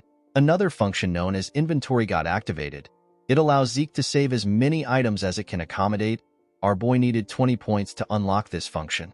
The last function he activated is the Elementra level quest book. This function involves tutorials and missions for the effective development of low-ranking administrators. Our boy needed 45 points to unlock this function. He had 40 karma points left. He decided to unlock inventory. The system explained to him that any item he selects will be stored inside the inventory. When retrieving items stored inside the inventory, Zeke needs to think of the name or shape of the item. The inventory got displayed in front of him. The system explained to him that the amount of space an item takes in the inventory is dependent on its weight and size. It told him that he can use karma points to increase the size of his inventory if he wants a larger storage space. Our boy grabbed his sword. He remembered that he can activate his skills just by thinking of them. He believed that putting an item in the inventory would be the same way. He raised his sword and asked the system to save it. The moment he thought of this, the claymore disappeared from his hand. Zeke was surprised to see this. He noticed that the claymore took 2 out of the 28 boxes. He now understood what the system meant when it said that the space the item takes is dependent on the weight and size of it. He decided to retrieve it by thinking about its name. The claymore quickly reappeared in his hand. Zeke thought that this was just like a subspace storage, but it turned out to be better. He remembered that the subspace artifact was quite expensive, but it was difficult to find an item stored inside it. He remembered that he can even increase the inventory space with karma points. Zeke could not believe that this overpowered functions belonged to the low-rank administrator. He wondered about what will happen when he reaches a higher rank. Since the points were quite valuable, Zeke realized that he cannot use them recklessly. He believed that he needed to change his plans. While he was thinking, someone knocked on his door. The person asked him if he can step in. Zeke immediately knew that Decker was at the door. He asked the man to come in. Decker revealed to him that he has a message for him. He stretched out a paper to our boy. He said that it came from garden keeper Dexter. Our boy was surprised to hear this. He smiled when he read the message. Duke asked him to come again if he wants to challenge him. Zeke was happy to see that the fight wasn't a complete failure. He remembered that Duke said that the fight is a draw. Our boy was happy to see that he still had the opportunity to learn from the man. The moment he thought of this, Decker told him that he has one more thing to tell him. He revealed to his master that he found the blacksmith he was looking for. Our boy became excited when he heard this. He asked the servant about when the appointment is. Decker told his master that there is a problem. He said that the blacksmith refused the appointment. Zeke was shocked to hear this. He asked Decker for the reason. Decker revealed to his master that the blacksmith doesn't make weapons anymore. In the next scene, we see Zeke arrive at a shop called Papner's Breath. Our boy found the name to be too grand for a workshop. He stepped into the workshop and asked if anyone is inside. The Sword of Radiance, known as Graham, is the masterpiece that Galleon forged. He gave it to Zeke as payment for saving his life. He is a man who deserves to be called the blacksmith of the soul. It was said that he can read the souls of the users before making their weapons. He lived up to his name by creating a sword that possessed the ability that Zeke needed the most. The sword had the ability to replace ether with aura. Galleon was the greatest blacksmith in the continent. When Zeke stepped into the forge, he saw a man drinking a bottle of wine. He did not expect to see Galleon in this state. Galleon was surprised to see a kid in his workshop. He asked Zeke to get out. Although Galleon has always been someone who has a moody temperament, it has never been this extreme. Our boy wondered about what happened to Galleon before he met him. Zeke picked up a bucket of water and poured it on the man. He threw the bucket on the floor. With a smile on his face, Zeke asked him if he is awake now. He told him that he wants to know the reason why he rejected his commission. Galleon quickly noticed Zeke's gloves. He realized that he is a Draker. He quickly slammed his head on his table. He begged our boy to forgive him for his discourtesy. He told him that he is not taking any commission at the moment. He said that a bastard cannot create what someone wants when he can't even create what he wants for himself. Zeke never expected Galleon to have a stage in life where he also doubted himself. He remembered that Galleon was already the greatest blacksmith in the continent before he met him. Galleon never told him about the life he lived. He realized that the blacksmith never shared his embarrassing past with him. Our boy was not ready to wait 10 years for Galleon to come around. The blacksmith was already having a serious mental breakdown. Zeke called out to him. The man quickly put himself together. He apologized to him for his disgraceful behavior. Our boy asked him not to worry about it. He told him that he wants to see some of his failures. Galleon told him that it is at the back. Zeke decided to guide the man back to the right path. The scene shifts, and we see them at the back of the building. Galleon apologized to Zeke for making everywhere clustered. Our boy assured him that it is fine. He told him that it actually looks charming. He moved forward and picked up one of the swords. Galleon asked him to be careful. He told him that the swords are still very sharp, even if they are failures. Zeke picked the swords and threw them aside. He could tell that none of these swords were failures. Each of them are of similar quality to the things he forged when he was named the greatest blacksmith on the continent. He activated his dragon eyes and took another look at the swords. He asked Galleon if there is a problem with his brazier. The man was shocked to hear this. He asked our boy about how he knew. Zeke reminded him that he asked him a question. He asked him if he utilizes his own style of smelting. Galleon was shocked to hear this. Our boy said that the man has mixed several metals to create a lighter and exquisite material. Unfortunately, the durability of the items is poor. The moment he said this, Zeke used one of the swords to hit another sword. The two swords broke. He told the blacksmith that things like this happened because the impurities weren't properly eliminated during the heat treatment process. Galleon could not believe what he was hearing. He did not expect Zeke to make an accurate analysis of everything. He did not think that our boy would be able to immediately recognize his smelting method. He even analyzed the major flaw and its cause. Galleon realized that the person in front of him is different. He clenched his fist and called out to our boy. He told him that he has something to show him. He took Zeke back inside. He asked him to take a look at something. The moment he said this, he spread a large blueprint of something on the table. Zeke immediately recognized what he was looking at. He knew that this was Galleon's secret blueprint that will be revealed years later. It is the blueprint of a magic brazier. In the past, Galleon showed our boy his brazier. He said that there is no point in hiding something from his savior. He explained to Zeke that it is a brazier where the temperature can be freely adjusted with magic. In the present, our boy told the man that his smelting method will work perfectly with the brazier. Galleon was happy that Zeke was able to understand his idea. Our boy asked him about why he is not making it when he has the blueprint. Galleon explained to him that the most important part of the brazier is the mana energy laws. However, the Magic Tower's commission fee is 10,000 gold. Zeke was shocked to hear this. The monthly expenses of a normal family is 10 gold. 10,000 was a ridiculous amount. Our boy realized that it must have taken Galleon 10 years to gather the money. He said that the price is too absurd. Galleon told him that this is why he wanted to show him, because he is a Draker and a pure blood. He promised Zeke that he will accept any commission from him for free and without any conditions for as long as he lives if he makes the brazier for him. This was a tricky situation for Zeke. It would have been possible if he were the family's guardian knight. Unfortunately, it is impossible for him to get 10,000 gold even if he is a pure blood. However, our boy could not give up on the Sword of Radiance. While thinking, Zeke got an idea. He remembered that the issue is related to mana energy laws. He rolled up the blueprint and told Galleon that he accepts his request. The man was surprised to hear this. Zeke explained to him that he will ask for a favor from a mage he knows. He told Galleon that he will let him know when he gets an answer. He advised the man to stop drinking. The moment he said this, he saw Galleon holding his leg. With tears in his eyes, the blacksmith thanked our boy. He promised to serve him for the rest of his life as his savior. Zeke asked him to let go. He assured him that he will contact him once it is complete. The scene shifts, and we are taken to the professorial research buildings. We see Zeke walking somewhere. He wondered why the Magic Tower's commission fee were so high. The structure of the brazier itself was quite simple. Our boy was on his way to meet Fanon. He remembered that the instructor's major is the design of mana energy laws. While thinking, our boy hears a sound. He turned to the side. He noticed that the noise was coming from an alley. When he went to check it out, he saw a boy getting beat up in the alley.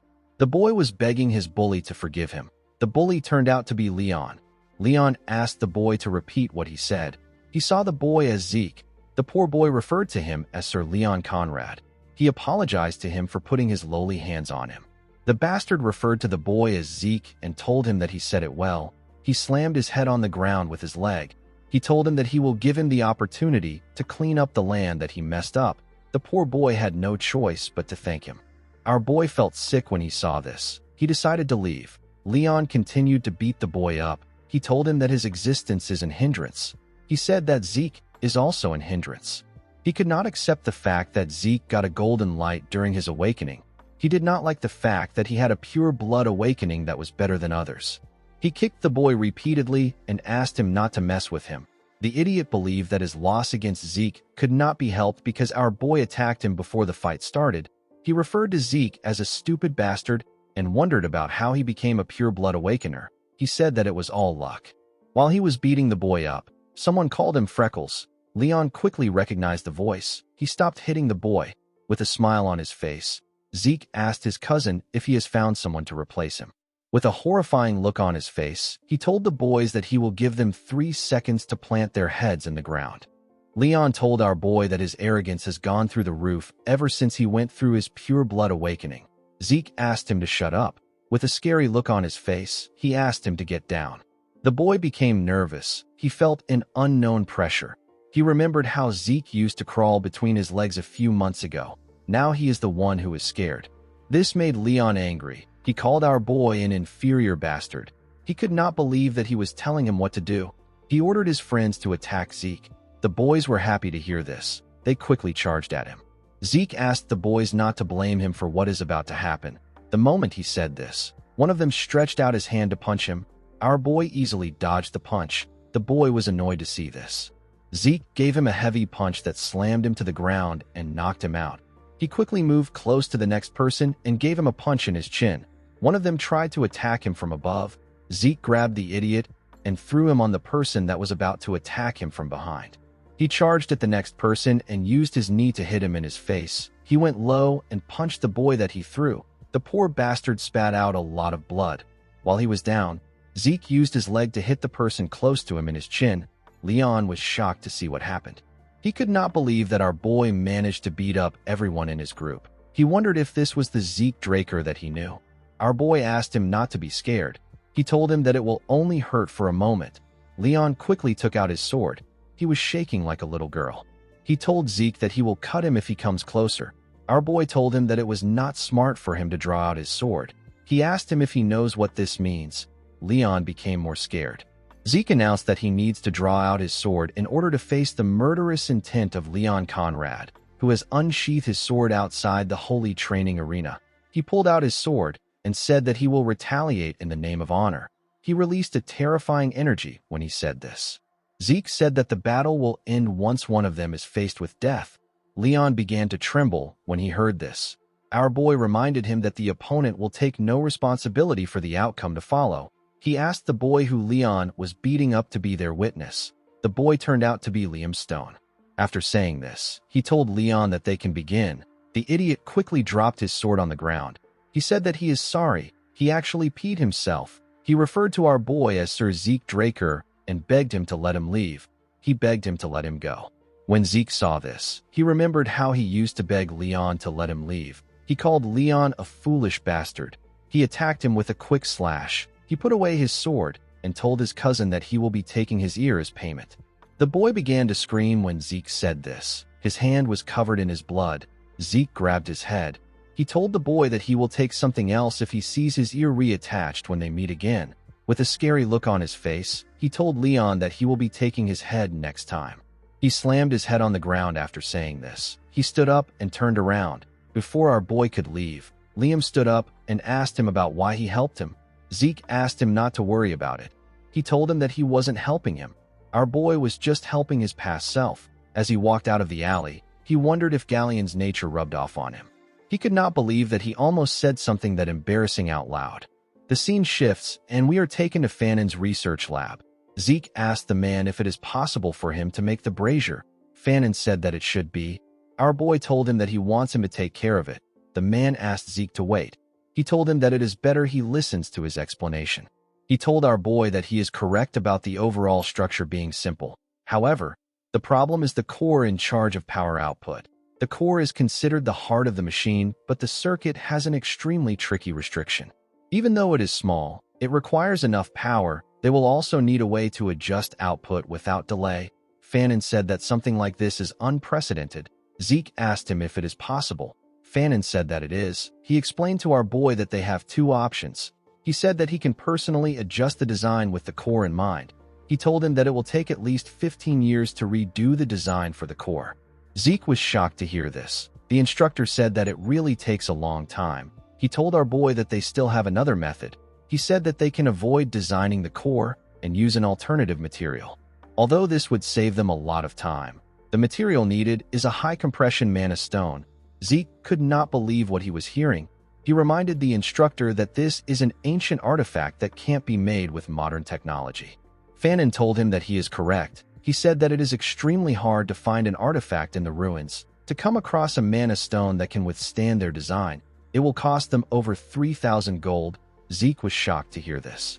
The situation was not looking good for him. He knew that he will get kicked out if someone finds out that he can't use aura. 15 years was too long for him to wait. Unfortunately, he did not have 3,000 gold, but he was still not ready to give up on the Sword of Radiance. Most people think that Zeke is an aura user thanks to the events that occurred during the Blessing Rite. They did not know that it was merely a reaction created from ether and healing. The fact that he is unable to use aura still remains the same. Ether is considered to be a difficult power to be controlled by humans. However, excluding the skill known as the Spirit of the Soul, which his master taught him, Zeke can't use any sword skill that utilizes aura. Even with the skill, our boy can only reinforce and swing his sword around. Compared to ether, aura is easier to use and more versatile. This is why Zeke needs Graham. Our boy wondered about how he was going to get a high-compression mana stone. Fanon said that the creator of the blueprint is amazing. Even if they took the complicated core into account, it is still an efficient design. He said that this brazier will be difficult to create even more than the Golden Age relics. The moment Zeke heard about the Golden Age relics, he got an idea. He could not believe that he did not think of this idea earlier. He stood up and asked his professor to take care of his design until he is back. Fanon was surprised to hear this. He asked Zeke if he wants him to use the 15 years to complete the design. Our boy laughed when he heard this. He said that he is going to bring something. With a smile on his face, he told him that he will bring back a high-compression mana stone. The Golden Age is the time when the Liberation War was fought to escape the rule of dragons. The war ended with the defeat of the evil dragon Bahamut. The dragon was slain by Tarakan Draker. This granted humanity a century of peace. During that time, ancient relics were uncovered within the dragon's lair. They were the remnants of the age of the Hero King. This was the prime age of magic. All the discovered relics, techniques, and magic far surpassed modern standards. Among these items was the high-compression mana stone. It is an item that is capable of sustaining the mana needs of a village. It is a relic from the age of the Hero King. In the next scene, we are taken to the Draker Academy's central library. Despite being rarely used, the central library continued to be maintained. It is believed to have been established by Tarakan himself. During the expansion of a records room, relics from the Golden Age were discovered. This led to the involvement of the Magic Tower and the Archmage of Nirvana, who is a member of the three great families. During those few months, countless relics from the Golden Age were discovered. News of it spread through the Continental newsletter. This event will take place 10 years later. For now, no one is even aware of the existence of the treasures. We see Zeke looking around the records room of the library. While looking around, our boy realized that he can search for it all day and still not find it. He activated his dragon eyes and began to search again. While looking around, he saw a tile that had a red glow. When he tapped the tile, he noticed that it sounded hollow. He activated the soul of the spirit and formed a blade made out of ether with his hand. The technique is known as cut. This was the only ether application for the soul of the spirit skill, which he learned from his master. Zeke used the skill to cut the tile in a clean way. Since ether materializes a user's will, it is possible to apply certain properties like cut and use it in different scenarios. However, the skill has its drawbacks. The user must expend a large amount of ether to perform any action. Zeke immediately got a headache after using the skill. It was too much for his body. He opened the tile and jumped inside. In the next scene, we see Zeke holding a torch underground. He did not remember the newsletter saying that the place was this deep. The moment he thought of this, he sensed the presence of something. He quickly put out the torch and hid himself. He remembered that it should take at least a decade for people to discover this ruin. He wondered if someone was already there. He activated his dragon eyes to see in the dark. He found two skeletons holding a shovel and a pickaxe. He was able to tell that the monsters were not made by a lich. This means that the fight should be easy. He took out his sword from his inventory and rushed to attack them. Critical Strike got activated when he attacked the skeleton with the pickaxe. He easily destroyed the skeleton with the shovel. After he defeated the skeletons, the system informed him that he has obtained 2 karma points for defeating the 2 skeletons. His current karma points was now 22. Zeke was happy to see that he can gather karma points by killing monsters. He remembered that the system once said he can do this. He forgot, because he was focused on the artifact. While looking like a madman, Zeke realized that this was a good time for him to farm points. He began to hunt the skeletons in the ruins. He killed 18 more skeletons. After doing this, he took a look at the system. He wanted to see if he could find something he could unlock with his points. The beginner quest book requires 45 points, and the minimap is going for 20 points. To unlock the draconian skill known as Devour, he needs 50 points, and to raise the draconian skill section to level 2, he also needs 50 points. Zeke decided to purchase the minimap. The feature was activated immediately. It showed him his position in the ruins. Our boy realized that it was similar to a magic map. He touched a section and asked about what it is. The minimap converted itself from a 2D structure to a 3D structure. Zeke was surprised to see this. He found it amazing. He noticed something odd. He asked the system why a particular section is in a different color. The system asked him if he wants the direction to the selected area, which is the grave of the Dragon Slayer and the storage room. Zeke was surprised to hear this. He remembered that it took the search party several days to get this location, and yet he found it with ease. He accepted the system's offer. The system said that it will provide him with the quickest route to his destination. It showed him a clear path to his destination. Zeke could not believe what he was seeing. He realized that it is impossible for him to get lost. In the next scene, we see our boy arrive at the entrance of the storage room. The system informed him that he has arrived at his destination. Zeke wondered about how he was going to get inside.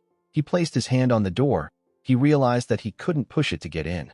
The moment he thought of this, the door released some magic. Zeke quickly moved his hand away. He realized that this was a security spell. He now understood why the magic tower and the Archmage of Nirvana were involved. He was certain that it was because of the door. He realized that he would have lost his hand if it weren't for his gloves. He had no means of getting past the spell. He asked the system if it can't open the door for him. The system informed him that it has received the administrator's request. It said that it will connect with the security spell. It said that the activation of the automatic devices has been unsuccessful. It decided to activate the manual device. Zeke was shocked to see what was happening. He asked the system if it is responding to what he said. The system said that it is. It referred to our boy as Administrator Zeke Draker and asked him if he has any more requests.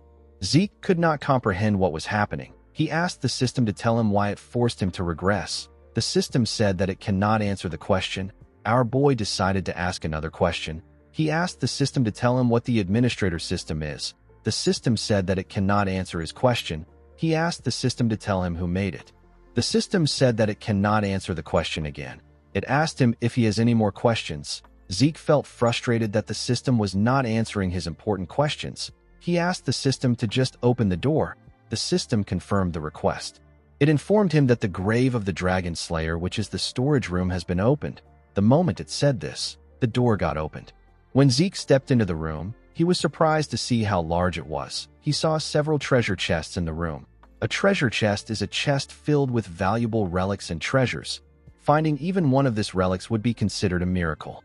When Zeke opened a chest, he saw gold coins and several valuable items. He could not believe that he was surrounded by hundreds of these chests. He quickly began to open them. While checking the chest, he found the item he was looking for. He found the high compression mana stone. He actually found a box filled with 4 of them. He used 1 point to create 4 more slots in his inventory. Unfortunately for him, he didn't have enough space for everything in the storage room. He decided to return to this place regularly until he graduates. Since he had found what he wanted, he decided to return back to the surface. Before he could take a step forward, he felt something. He felt an ominous energy coming from somewhere. He moved close to the wall to check the place. The moment he touched the wall, it released some magic. Zeke was shocked to see this. Before he could do anything, a magic circle got activated. The magic circle teleported our boy somewhere else. Zeke found himself in another room. He quickly called out to the system and asked it about where he is. The system informed him that he is at the home of the Dragon Slayer. Zeke looked around. He was certain that he did not hear anything about a room filled with coffins in the newsletter. He opened the mini-map to check his location. He noticed that he was not far from where he previously was. The only odd thing was that there wasn't a path connected to this room. Our boy realized that this is a hidden area that was never found. He decided to explore the place. He opened one of the coffins. He saw a knight's armor inside. The system informed him that he has found unknown Dragon Slayer exclusive equipment. Our boy found the name to be weird. He raised the armor up. He believed that the armor must be different because it is from the Golden Age. While inspecting it, he noticed a hole in its neck. The moment he saw the hole, Zeke got an idea. He took out one of the high compression mana stones.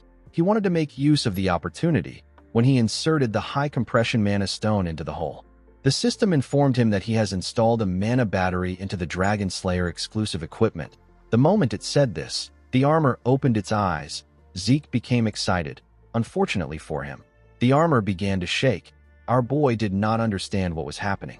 Before he could do anything, the armor blew up. The system explained to him that an overload caused by equipment failure has caused the activation to fail.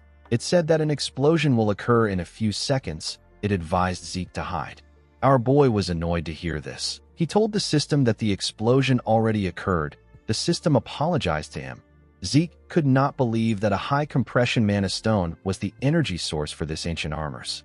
He wondered about the kind of features that the armors had for them to use such a large energy source. He decided to continue looking around. After searching every room, he did not find anything. He decided to go into the last room. He found a glass cube in the room. It was the only thing in the large room. While he was looking around, the system sent a message to him. Zeke was shocked to see what the system said. He called Tarakan Draker a crazy man. The system informed him that the legacy of Tarakan Draker, which is the heart of the cursed light dragon known as Bahamut, has been found. The heart appeared in the cube. Our boy did not expect his ancestor to leave the heart of the dragon he defeated as a dying gift. He now understood the ominous feeling he got when he was in the storage room. However, what he was feeling now was different. Zeke slowly walked towards the cube. The system informed him that the heart of Bahamut is reacting to him. Our boy placed his hand on the glass. He told the heart that he can hear it. He said that he understands. He said that he will kill everyone. Our boy was slowly losing himself. Before he could completely lose himself, his indomitable mental defense got activated. He grabbed his hair. He wondered about why he wanted to kill everyone. The moment he thought of this, he felt something weird. He took a look at his hand. He saw that a dark energy had covered it. One of his eyes had turned black. The energy surrounded him. Zeke became nervous. He did not understand what was happening. He began to panic. The system informed him that he is about to take Tarakan Draker's test. He was asked to defeat the strong curse from Bahamut's heart. He was told that he will receive Tarakan's dying gift as a reward for clearing the mission. The moment the system said this, it slowly got removed. It tried to activate the indomitable mental defense, but it failed. Our boy fell to his knees. The curse asked him to kill everyone thousands of times. Zeke grabbed his head. He tried to resist the thoughts. The curse asked him to accept it. It said that he will be free when he accepts it. Fortunately, our boy is strong-willed. He hit his head on the glass cube. He asked the curse to stop mumbling. He told it that it is so annoying.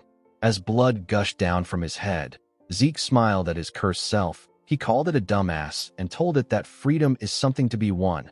The glass shattered after he said this. The system informed him that he has won against the light dragon's curse. It told him that he will receive ownership over Tarakan's dying wish. Zeke was relieved that the quest was over. He knew that things could have gotten worse. He did not expect the skill activation to fail.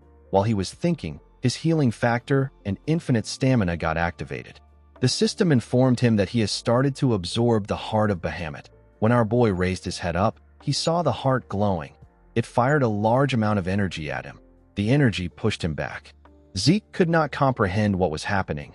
A pure and dense source of mana was flowing into him. Unfortunately, Zeke did not have any circles in his body to accept the mana into. Without a place to store this mana, his body was getting destroyed. He realized that he had to do something. He released his ether and activated the spirit of the soul. He put his hand together to form a hole. He used a technique known as seal. He decided to use ether to cover the mana and seal it in an ether hole. He grit his teeth and forcefully put his energy together. While he was struggling, an explosion occurred. The explosion was quite large. Our boy was pushed down. When the smoke cleared up, we see Zeke struggling to stand. He let out some smoke from his mouth. He did not expect to actually survive. We see a mark of the dragon on our boy's chest. Zeke moved close to the glass. He noticed that the heart was gone. He realized that the mana must have really come from Bahamut. While looking at the glass, our boy noticed something. He saw a reflection of his chest. He saw the dragon's mark on it. He wondered if this happened after he sealed Bahamut's mana. While he was thinking, the system informed him that he has absorbed Bahamut's mana. It told him that the absorbed mana has changed his body. It told him that his constitution has changed to divine body. The system informed him that it has detected that he is unable to control the power. It told him that 95% of the power has been compressed and sealed. It told Zeke that he has the right to open Tarakan's secure library as the herder. It revealed to him that the beginner quest book has been unlocked. It said that tutorial for the low-level administrator has been provided. Zeke did not understand anything the system was saying. He told the system that he will check it later. He asked the system to get rid of them. The moment he said this, he asked the system to wait. He asked it to keep one status window open. He smiled when he saw what was written on the window. He said that his ancestor must have felt generous. Our boy was asked if he wants to open Tarakan's other dying gift. He asked the system to open it. The system accepted his request and told him that it will open Tarakan's gift. When the gift was open, Zeke saw something shocking inside. The scene shifts, and we are taken to the Platinum Mansion. Our boy put away his clothes. He decided to take a look at his status window. The system informed him about a draconian skill known as incantation. It told him that the skill has been added. The skill allows his words to be filled with power. The skill was currently locked because he lacks experience. Zeke noticed that authority, constitution, and several other things were added. He realized that he can only use incantation once he becomes stronger. Under authority, our boy was given a skill known as Dragonic Control. It gives him control over dragonkind. Dragons under his control can be summoned and will follow his orders. Under Constitution, Zeke was given the skill known as Divine Body. It allows his body to perform at the highest level. His rate of learning techniques and his transfer rate of ether in his body will increase. The descriptions were not really helpful to Zeke. He went into a training ground. He remembered that there was another status window related to Tarakan. He asked the system to open the status window related to Tarakan. The system informed him that an information update is needed in order to open Tarakan's secure library. It asked him to move to a location where an information update is possible. It asked him if he wants to see the location on his mini-map. Our boy did not expect that he would have to go somewhere. He asked the system to show him the place. When the system showed him the place, our boy immediately recognized it. He referred to the place as Valhalla. Valhalla is the most prestigious knight training institution. People who are not administrators like him are unable to view the place, let alone enter it. Even Zeke would have trouble entering Valhalla. He never planned on joining the institution. Since it was something related to Tarakan's dying gift, our boy decided to adjust his plans. He realized that he has to continue being a part of his family. The system informed him that the beginner quest book has been activated. It told him that his tutorial will soon start. It told him that a quest will be given to encourage his growth once the tutorial is over. Once the quest is over, he will be given a reward. Zeke realized that this is similar to the mission from an adventurers guild. It is like a mercenary assignment. The only thing he didn't know was what a tutorial is. While he was thinking, the system informed him that the tutorial will begin now. The moment it said this, the ground began to transform. Zeke was shocked to see this. He was dragged into a different place. He wondered if he got teleported like earlier. He quickly realized that this was different. He could tell that the entire area has changed. While he was looking around, monsters appeared in front of him. These monsters were orcs. The system asked our boy to defeat the monsters within the given time frame using 2 or more different skills. He will be given points, and the system store will be unlocked as a reward. Zeke was given 60 minutes. He took out his sword. The situation felt weird to him. Monsters suddenly appeared, and an appropriate reward is given. Our boy wondered if the tutorial is trying to create situations where he can take advantage of the system. He wished that he had gotten the tutorial earlier. While he was thinking, the monsters rushed to attack him. Before they could hit him, Zeke activated swift steps and continuous slash. He tore through the monsters in one attack. He noticed that his claymore was as light as a feather. He realized that this was thanks to the divine body. With his current body, he could easily defeat a purple knight. The system informed him that he has completed the tutorial quest. It sent him back to his dimension. Our boy took away his sword. He wondered if what he experienced was an illusion. It felt incredibly real to him. The system told him that he has obtained critical bonus and time bonus. It told him that he has obtained 40 points and access to the shop category. Zeke was surprised to see that he can buy items through the system. He found it amazing. The items there were rare relics that cost a fortune to buy. Our boy wondered if he can make a fortune by reselling the items in the shop. The system informed him that he can also sell items in his inventory. It told him that the training claymore can't be sold. It asked him if he wants to sell an elven dagger for 4 points. Zeke realized that he can only sell ancient relics. The elven dagger could be sold for 100 gold at an auction. The 4 points was a bit too small. Our boy decided not to use it unless he really needs points. He closed the system and decided to leave the training ground. He wanted to get a good night's sleep. The next day, we are taken to Fanon's office. The man could not believe that Zeke actually found a high-compression mana stone within a day. He asked him about how he did it. Our boy said that it is too complicated for him to explain. He asked the man to tell him how long everything will take. Fanon said that it is already complete. Zeke was surprised to hear this. He told the man that he is incredible. Fanon told him that he finds it more amazing that he was able to get a high-compression mana stone. Our boy took a sip of his tea. He realized that his instructor is suspicious of him. Every time high-compression mana stones are found in the continent, they are registered using a variety of ancient texts. They are used to manage the ownership of some of the more expensive mana stones. By checking the registration number, a person can confirm where and when the mana stone was found, as well as the current owner of the mana stone. However, there is no way the mana stone Zeke has is registered. Fanon looked through the Central Continent high-compression mana stone registration encyclopedia. He was not able to find anything because Zeke is the first person to find it. Our boy liked Fanon's ability to suspect him rather than just blindly trust him. His judgment and skills were very good. He believed that his instructor is too talented to rot in a place like this. He moved close to him and asked him if he has now confirmed the registration number. Fanon was shocked to see that our boy knew. In the next scene, we are taken to Galleon's workshop. We see the blacksmith activate the brazier. He wore some gloves and used his hand to control the magic in the brazier. Galleon was extremely happy to test the brazier. Fanon was happy to see that the brazier worked. He told Zeke that he has a lecture to attend. He told him that he will see him later. Zeke thanked his professor. Galleon thanked our boy for completing the magic brazier. He said that he never expected to finish it in his life. Zeke asked him not to thank him. He reminded him that it is part of their deal. He asked him if he has not forgotten his part of the deal. Galleon told him that he hasn't. He asked Zeke to tell him what he wants. Our boy opened a box. He asked Galleon to make the item in the box into a sword. The blacksmith was shocked to see what it was. He could not believe that he was looking at a dragon's fang. This was Bahamut's sharpest fang.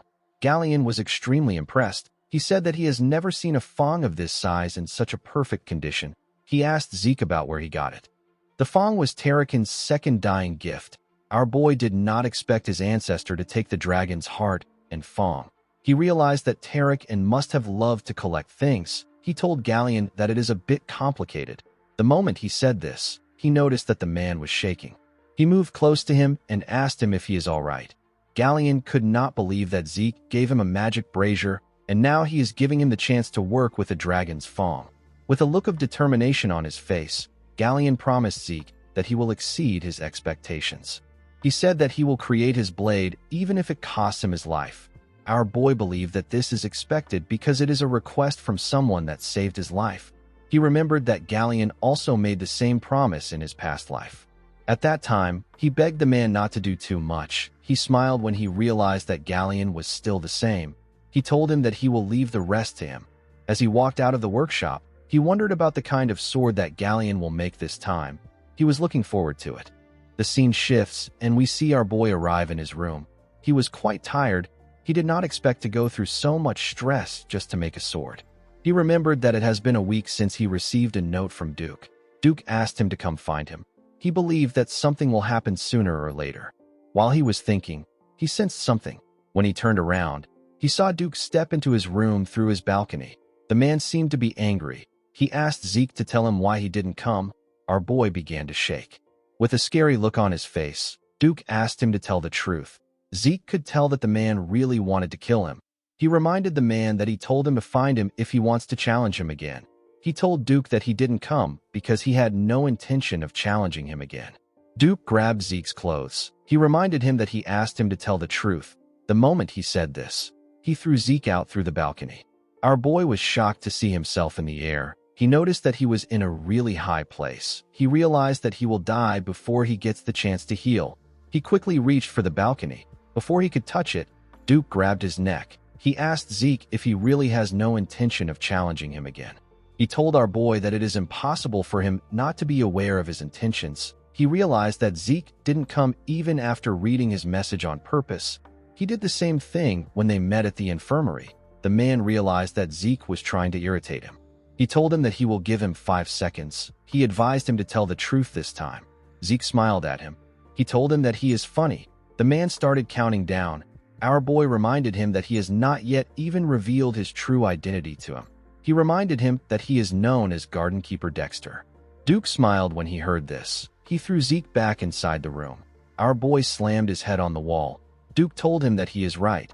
He stretched out his hand and revealed to him that he was once a black knight of their household. He told him that his name is Duke Draker. Zeke placed his hand on his chest and apologized to him for disrespecting a member of the family and an honorable Black Knight. Duke was surprised to see how fast our boy accepted the truth. He asked him if he was planning this. Zeke said that he wasn't. He reminded Duke that he said he was once a Black Knight. The man said that it is not a big deal. He said that he is no longer a Black Knight. Our boy was surprised to hear this. He wondered if this is possible. He knew that it was normal for people to rise in ranks, but he has never heard of anyone who dropped in ranks. Duke asked Zeke to stop talking about it. Our boy noticed that the man's hand was shaking. He decided to drop the matter. He told the man that he will tell him the truth since he also did the same. He revealed to Duke that he was already aware of his identity. The man asked him if he bothered him so that he can become his official apprentice. Zeke told him that he is correct. Duke smiled when he heard this. He told our boy that he likes his boldness. He told him that he will accept him as his apprentice. Zeke was shocked to hear this. He did not expect it to be so easy. He decided to make it official before Duke changes his mind. He went on one knee and referred to Duke as the honorable knight among knights. He declared his intention to become his apprentice. He said that he will gain wisdom and power to bring honor to his master's name under his orders. Duke did not expect Zeke to know the apprentice's vow. He said that most people don't use it anymore. Zeke said that culture is a necessary virtue of a knight. Duke called him a sly snake. Our boy said that he will accept it as a compliment. Zeke referred to him as master and told him that he has a question for him. The man felt a little embarrassed that our boy called him master. He asked him to ask his question. Zeke asked his master to tell him why he accepted him as his disciple. Duke was famous for not accepting disciples. Only Andre, the man known as the genius of the century, managed to become his disciple after years of asking. Our boy did not understand why Duke would accept him so readily. He assumed that his master saw that his potential surpasses Andre's own during the duel they had. Duke asked him to guess the reason. Zeke asked his master if it is because he is a genius of the family. The man laughed when he heard this. He told our boy that his confidence is something else. He told him that he would have chosen Reina if he was looking for a genius. He revealed to Zeke that he likes his tenacity. He explained to him that talent isn't the only thing needed to reach the level of a red or black knight. Individuals who never faced any issues usually fall in the face of adversity. Zeke knew that the man was right. Most of the praised geniuses who were projected to reach the level of red knights usually fail to reach this level. They stay at the level of blue knights. Duke stood up. He asked our boy to follow him. He said that it is time for his first lesson. Zeke followed his master to the Western Greenhouse Gymnasium. He was surprised to see how large it was. He did not know that there was a gymnasium underneath the greenhouse. He wondered about what his master was planning. He has been running around the gymnasium since they arrived. Duke realized that our boy has been running for 3 hours. He asked Zeke to stop. Our boy asked him if he no longer has to run. Duke told him that he has a question for him. Our boy asked him to tell him what he wants to know. The moment he said this, Duke appeared behind him. He grabbed our boy's hand. Zeke quickly pushed his hand away. He put some distance between himself and his master. Duke took a look at his hand. He asked our boy if he has a problem with him checking his pulse. Zeke became nervous. The man said that he knew something was off from the start. He noticed it when they fought in the infirmary. He noticed it again when they dueled in the greenhouse. Even after Zeke ran 500 laps around the gym, the man could not sense a single drop of aura from him. Our boy also stopped him from checking his pulse. Duke asked him if he is unable to use aura. Zeke was shocked to hear this. He could not comprehend what was happening. Duke remembered seeing the bronze statue release a golden light. He remembered that there was an uproar about the golden light, which has never been seen. He walked up to Zeke. With a smile on his face, he asked our boy to tell him why he does not want to allow him examine his pulse. Zeke had to look away. He could not look his master in the eyes. Due to the way he spoke, our boy could tell that Duke was not suspicious. He was simply curious. Even though it is a very serious issue for a Draker to be unable to use aura, Duke was more focused on his curiosity. Our boy realized that he is lucky that he is facing Duke. He hoped to get Graham soon so that he can avoid people's suspicions about his aura. He knew that he needed to be cautious until the time he gets his sword. Zeke believed that there was no need for him to tell lies. Unlike his previous life where he was the first failed awakener in his family, Zeke was different in this life. He believed that the truth will cover up his lies. Zeke took off his gloves and told his master that he is correct. He revealed to him that he has mana reflection, which is the proof of his pure-blooded nature. The moment he said this, he activated his mana reflection skill. He was able to turn off the mana lamps in the gym. He informed Duke that he cannot use aura for some reason. Duke was surprised to see that his guess was correct. Zeke apologized for his behavior earlier. With tears in his eyes, he told his master that he will be chased out if people find out that a Draker can't use aura. He told Duke that he is scared. Zeke believed that it will be beneficial for him to put on an act that is befitting of his current age. Duke used his aura to check our boy's pulse. Zeke asked him about how things are. Duke noticed the look on our boy's face. He noticed how desperate and sad he looked. He found this a bit odd. He remembered that Zeke kept malice that was unbefitting of his age. He believed that a child will still be a child regardless of how mature he behaves. Duke wondered why he couldn't sense any aura from our boy despite the fact that he successfully awakened. The man began to think deeper about it. Zeke knew that his master will not be certain even after examining his pulse. This is the level at which the blessing right is absolute for a Draker. The Draker family places all their faith on the blessing right. Even though our boy told him the truth about his aura, he knew that Duke would find a way to deny it to himself. While he was thinking, his master placed his hand on his shoulder and told him that he is an irregular. Zeke was not surprised to see that Duke came to this conclusion. He believed that it was natural for the man to think like this since he isn't aware of the concept of class. Our boy pretended as if he didn't know what an irregular is. He asked Duke to tell him what an irregular is.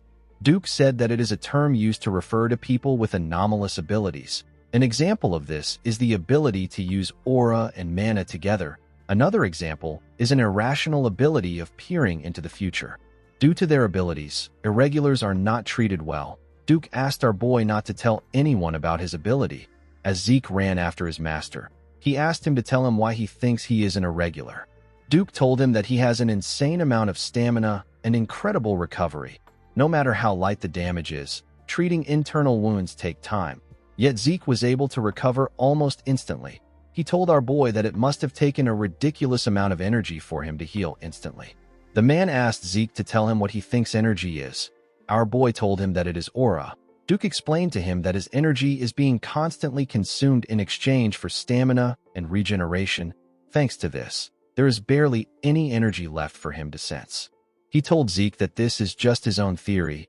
Our boy realized that his theory actually makes sense. It was quite plausible. He asked Duke if he will never be able to use aura. He told the man that he won't be able to meet his expectations.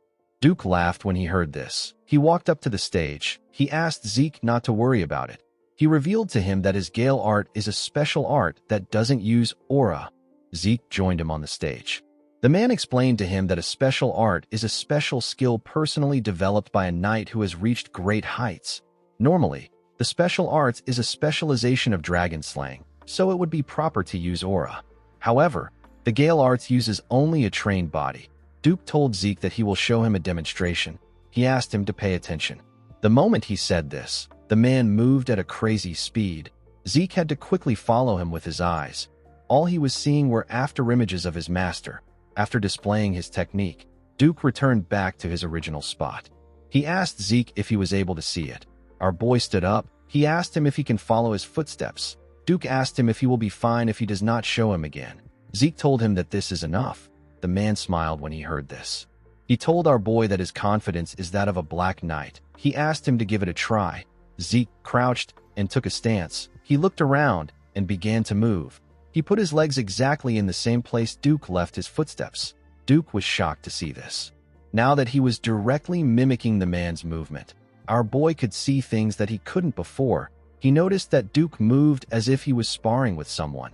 Each and every step has a purpose behind it.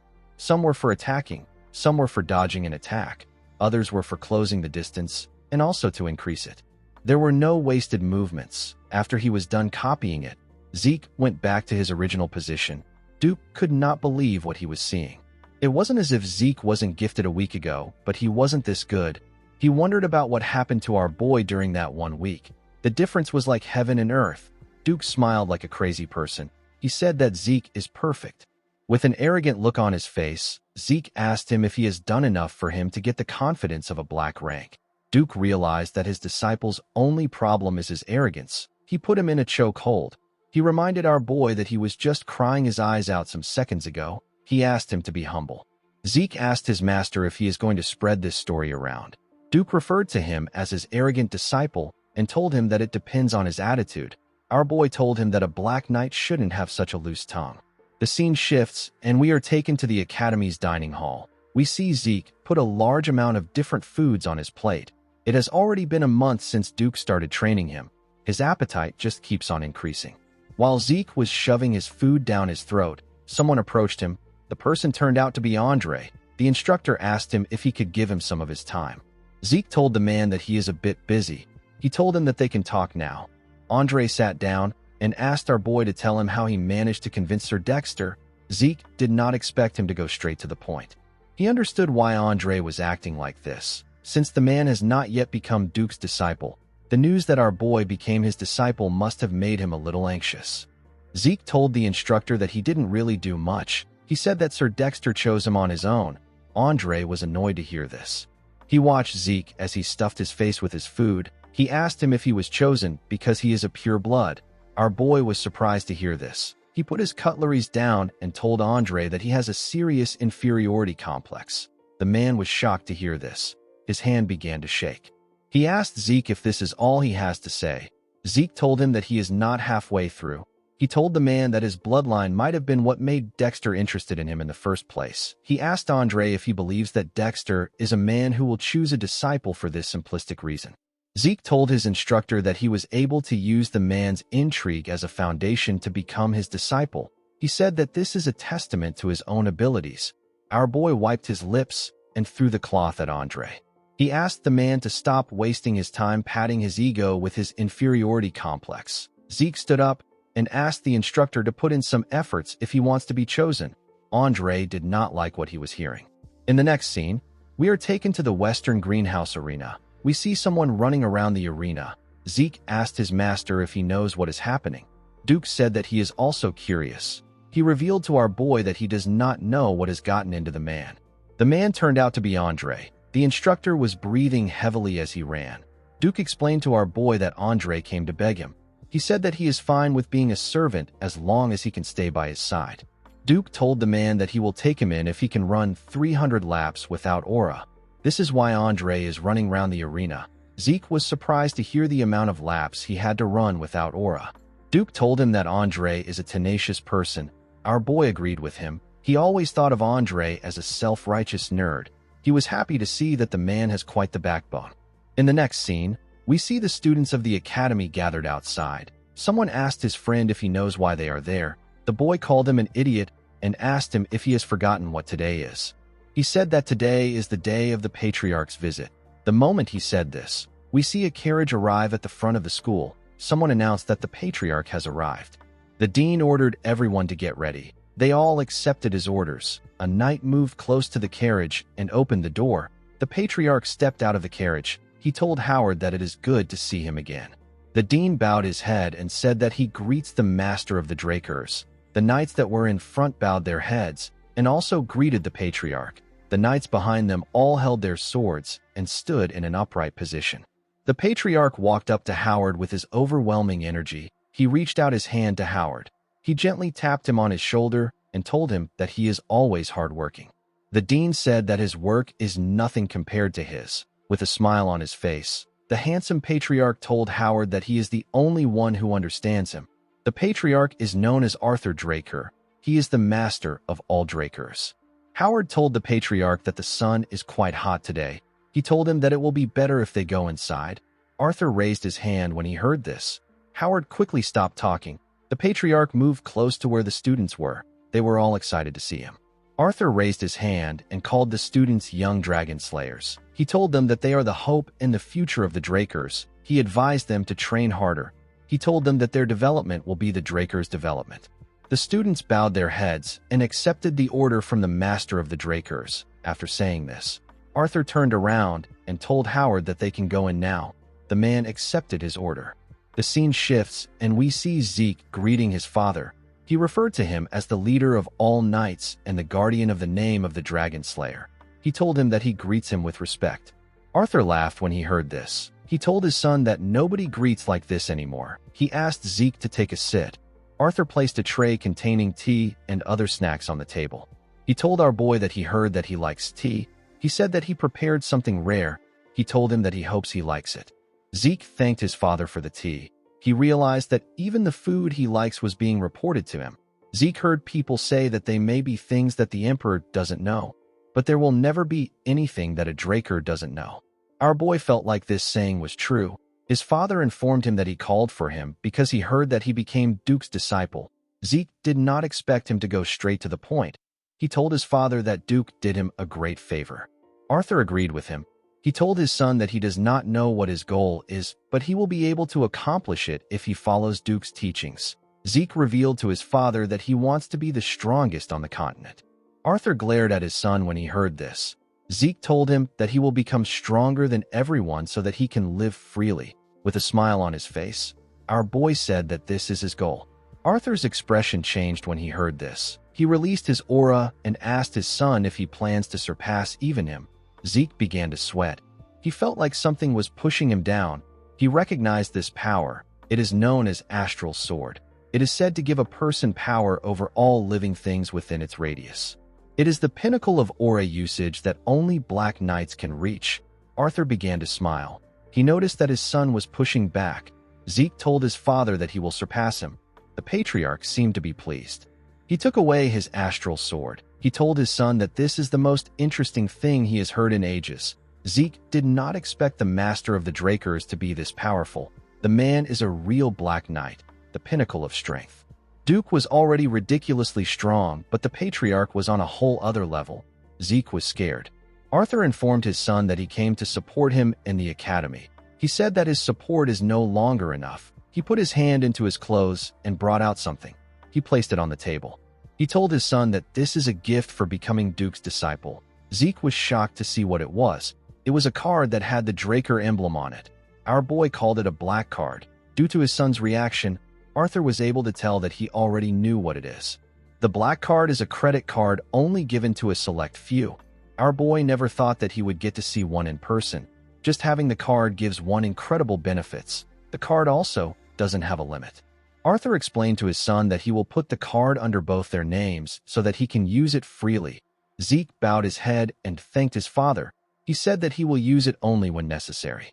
Although his father was acting nice, Zeke was aware of his true intentions. Using a credit card leaves a record. Arthur wanted to keep track of what his son is doing.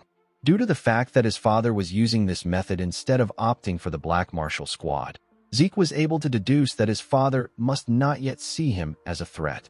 Arthur told Zeke that he doesn't want to waste any more of his time.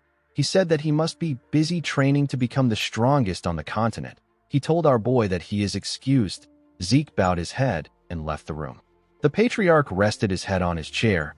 The moment he did this, Duke told him that he is sickening. Arthur asked Duke to tell him why he is so angry. Duke told Arthur that he is suddenly playing father to his son after he neglected him for a long time. The patriarch told the man that he had no choice as the head of the household. He told him that what he just said counts as defamation of his character. Duke sat down on the chair and asked Arthur to take him away. The patriarch smiled when he heard this. He told the man that he is the only one that he can talk to without worries. The moment he said this, he put his hand into his clothes and brought out something. He showed Duke a bottle of liquor and told him that they can have a drink to go with their conversation. Duke became very excited. He referred to the drink as the dragon's breath. The patriarch poured his friend a drink. He asked him if he knows that the atmosphere in the continent has been very strange lately. Duke said he cannot know anything because he has been cooped up in the academy. He asked Arthur to tell him how he is supposed to know. The patriarch reminded his friend that he has eyes and ears all over the place. Duke called the patriarch a snake. He told him that he asked a question when he already knows his answer. Duke told his friend that he heard that the emperor has gone crazy over the idea of immortality and is looking all over the continent. Arthur asked his friend if he thinks that it is possible to be immortal. Duke told him that magic can make a person look younger, but it can't grant them immortality. The patriarch agreed with Duke. He asked the man if it will be different when the relic the emperor is looking for is related to the elder dragon. Duke was shocked to hear this. While the patriarch and Duke were talking, we see Zeke in another room. He activated his ether and used the spirit of the soul, which is also known as soul manifestation. He used a skill known as hearing. He was able to spread his senses around the floor. Zeke began to listen to what his father and Duke were talking about. Duke told the patriarch that it might be possible if it is related to the Elder Dragon. He asked Arthur if the Emperor has already located the relic. The patriarch said that it is possible that he has. He revealed to him that the Order of Black Knights has already reported to him. He said that the relic is most likely within the northern continent. Duke asked Arthur if the Empire's people have gotten this information. The patriarch said that they haven't. He said that it is only a matter of time before they find out. Duke was reminded of the past. He reminded his friend about the time the crazy emperor first ascended to the throne. He started a war to unite the continent. Only after he took over half the central continent did the war stop. Duke told his friend that he assumed that the emperor would give up on his decrepit, absurd dream. Arthur said that if even one of these artifacts can grant immortality, then the continent will be engulfed in a sea of flames again. He revealed to his friend that he agreed to go to the north himself due to how important the issue is. Duke was shocked to hear this. He could not believe that the patriarch wanted to leave his seat empty. He told him that the bastard of an emperor would run amok if he does this. Arthur told his friend that this is why he wanted to see him. Duke told the patriarch that he is as sly as a fox. He clinked his glass with Arthur's own. Arthur told him that he is the best. Duke told him that he only ever picks him for annoying things. The moment he heard this, Zeke began to sweat. He was struggling to maintain his skill. He had to give up. He fell to his knees and began to breathe heavily. He had used the soul manifestation for too long. Even after our boy absorbed the heart of Bahamut, he couldn't do anything about the side effects. Zeke remembered that the statue he was holding before he regressed was an artifact of the Elder Dragon. The voice he heard just before he died and the system messages he saw after regressing were all functions of this artifact. Things began to make sense to our boy. He realized that he stole the artifact that the Emperor wanted to use to make his wish come true. The Emperor even mobilized a unit under his direct control to chase after Zeke. The unit is known as the Hunting Dogs. At the time, Zeke was so obsessed with revenge that he did not care about any of this. Now he has gotten a clue that the administrator system that sent him back to the past was a function of the Elder Dragon's artifact. This made our boy wonder about who created the artifact and why the person created the artifact. In the end, Zeke just ended up with more questions. While our boy was thinking, Duke stepped out of the room with the patriarch. He told him that it was a good drink. He said that he will make his move immediately. Arthur told him that he will put his faith in him. As he walked towards the door of his room, Arthur stopped moving. He looked at another door in the hallway. Something was off about the room. Zeke was still thinking about his situation. He wondered about how the artifact of the Elder Dragon was related to immortality. While he was thinking, he sensed something. His father opened the door. Somehow, the room was empty. Arthur was relieved to see that there was no one there. Zeke had actually jumped out through the window. In the next scene, we see Zeke on the training ground. Someone knocks on the door. Our boy reminded Decker that he doesn't like to be disturbed when he is in the training hall. The man apologized to him. He told him that a fellow student has come looking for him. He asked Zeke if he should send the person away. Our boy was surprised to hear that someone came to look for him. He knew that he didn't have any friends in the academy. He asked Decker to let the person in. To his surprise, the person turned out to be Liam Stone. The boy went on his knees and bowed his head to Zeke. Liam begged our boy to take him in. Zeke remembered saving the boy from his cousin before. He realized that he should have just left him alone last time. He asked Liam to explain what he means. He asked him if he is trying to become his subordinate. Liam told him that he is correct. He pledged his allegiance to Zeke. Our boy asked him to tell him why he is not with Jakin. Liam scratched his hand on the hard concrete ground. He told Zeke that Jakin abandoned him. With a desperate look on his face, Liam said that he must go to Valhalla. He begged Zeke to take him in. Our boy remembered that Liam was like this too in his past life. He wondered why the boy was so obsessed with Valhalla. Zeke asked Liam if he is stupid. He asked him to go to the Turin or the Zimmons. He turned around and told Liam that he is not a support family. He told him that he won't be of any help to him in entering Valhalla. Zeke grabbed his sword and asked the boy to tell him how he is supposed to believe him. He told him that he could be a spy sent by Jakin. Liam was shocked to hear this. He took out a knife. He held his ear and cut it off with his own hand. He told Zeke that it is natural for him to doubt him. He promised to prove himself to him no matter what it takes. He said that he will cut off his tongue if he wants him to become mute. While shaking in pain, He told Zeke that he will cut off his foot if he wants him to become a cripple. He referred to our boy as his lord and told him that he will place his life in his hands. Zeke did not expect this. He remembered that he cut off one of Leon's ears before. He believed that Liam was trying to show him how serious he is. The boy begged Zeke to take him in. Our boy was reminded of the time he met his master. He told him that he wants to become stronger than anyone else. He begged his master to teach him. Liam continued begging Zeke. Our boy threw a sword at him. He told the boy that he will take him in if he manages to withstand even one strike from him. Liam was happy to hear this. He thanked our boy for the opportunity. Zeke asked the boy to get himself treated before he fights. After getting treated, Liam went back on the stage with some bandages tied to his head.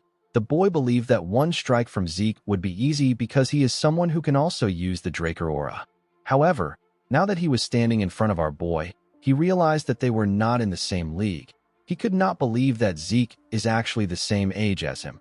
He was scared. It became hard for him to breathe properly. Zeke charged at the boy. Liam raised his sword and managed to block the heavy attack. The attack sent waves around the training hall.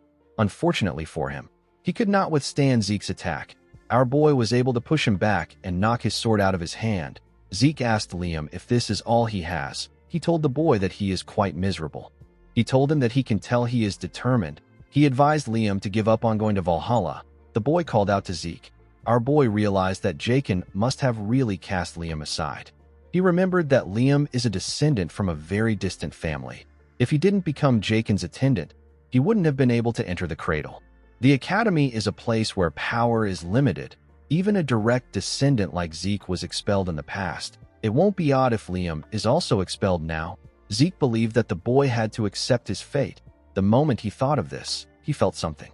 When he turned around, he saw Liam holding his leg. Zeke wondered why the boy was clinging on to him so desperately. In his past life, Liam was expelled from the academy and the order. His life fell to ruins. However, he managed to make his way up to the level of Red Knight and became known as the Mercenary King. With tears in his eyes, Liam begged Zeke to give him one more chance. Our boy realized that Liam doesn't intend to give up. He told the boy that he will give him another chance. Liam was shocked to hear this. Zeke told him that he has a condition. He reminded Liam that he said that he will cut his tongue if he wanted him to be mute, and he will cut his leg if he wants him to be a cripple. Our boy placed his hand on Liam's shoulder. He asked him to cut off his right arm right now. Liam became terrified when he heard this. Zeke asked him if something is wrong. He asked him if he values his right arm so much. Zeke knew that there was no way that Liam would do this if he is in his right mind. He was basically telling the boy to give up on being a swordsman. He stood up and told Liam that he has a lot of training to do. He asked him to get out if he cannot do it. Liam stood up and turned around. Zeke did not know why the boy was desperate, but he hoped that he wasn't too devastated. He knew that Liam would still become a Red Knight, even if he doesn't make it into Valhalla. To Zeke's surprise, Liam picked up his sword and stretched out his right arm. Zeke was shocked to see this. He did not expect him to be this crazy. He quickly charged at Liam. Before the boy could cut off his right arm, Zeke managed to hit the sword. He broke his blade. Liam was surprised to see that his arm was still there. Zeke grabbed the boy's clothes and asked him if he has lost his mind. He asked him to tell him what he will do if he went back on his word. With a sad look on his face, Liam told our boy that he is scared that he might lose something more important to him than his arm. Zeke did not understand what he was saying. He let go of him. He told him that he will throw him out if he does something this stupid again. He asked him to remember this. With a smile on his face, Liam asked Zeke if he will accept him. Our boy asked him to follow him.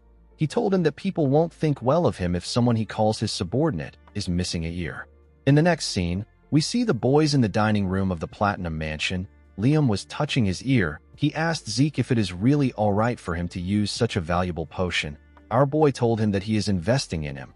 He asked him not to worry about it. Zeke placed his tea on the table and asked Liam to tell him something. He asked the boy to tell him what is more valuable than his life. Liam became sad when he heard this. He told Zeke that it is his mother. He revealed to our boy that he heard that his mother collapsed from a high fever a few days after he was abandoned by Jaken. Fortunately, the fever left, but her entire body was covered in rose-like red spots. She was growing weaker by the day. The village healers don't know what the disease is called. Zeke asked him to tell him why he is so adamant about going to Valhalla.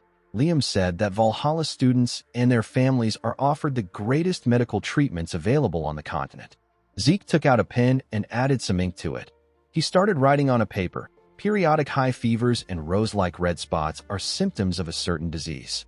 5 years from now, the entire central continent will be plagued by the rose disease. It is a highly contagious disease with a high fatality rate.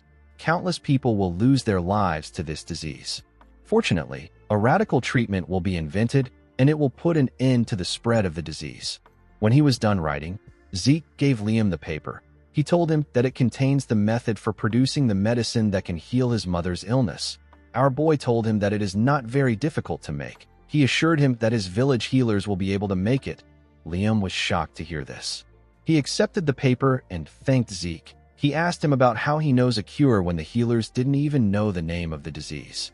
The cure was invented by the genius alchemist brothers known as Al and Jeff. They invented it to cure the disease plaguing the central continent. However, the greedy Alchemist Association took advantage of the desperate people's lives to make profit. Upon learning this, the brothers publicly revealed the production method. The production method quickly spread across the continent to the point that even a warrior like Zeke got to know it. With a smile on his face, our boy told Liam that he knows an alchemist. He told the boy that he no longer needs to go to Valhalla or become his subordinate now that he has the treatment in his hands. Liam said that this is not true.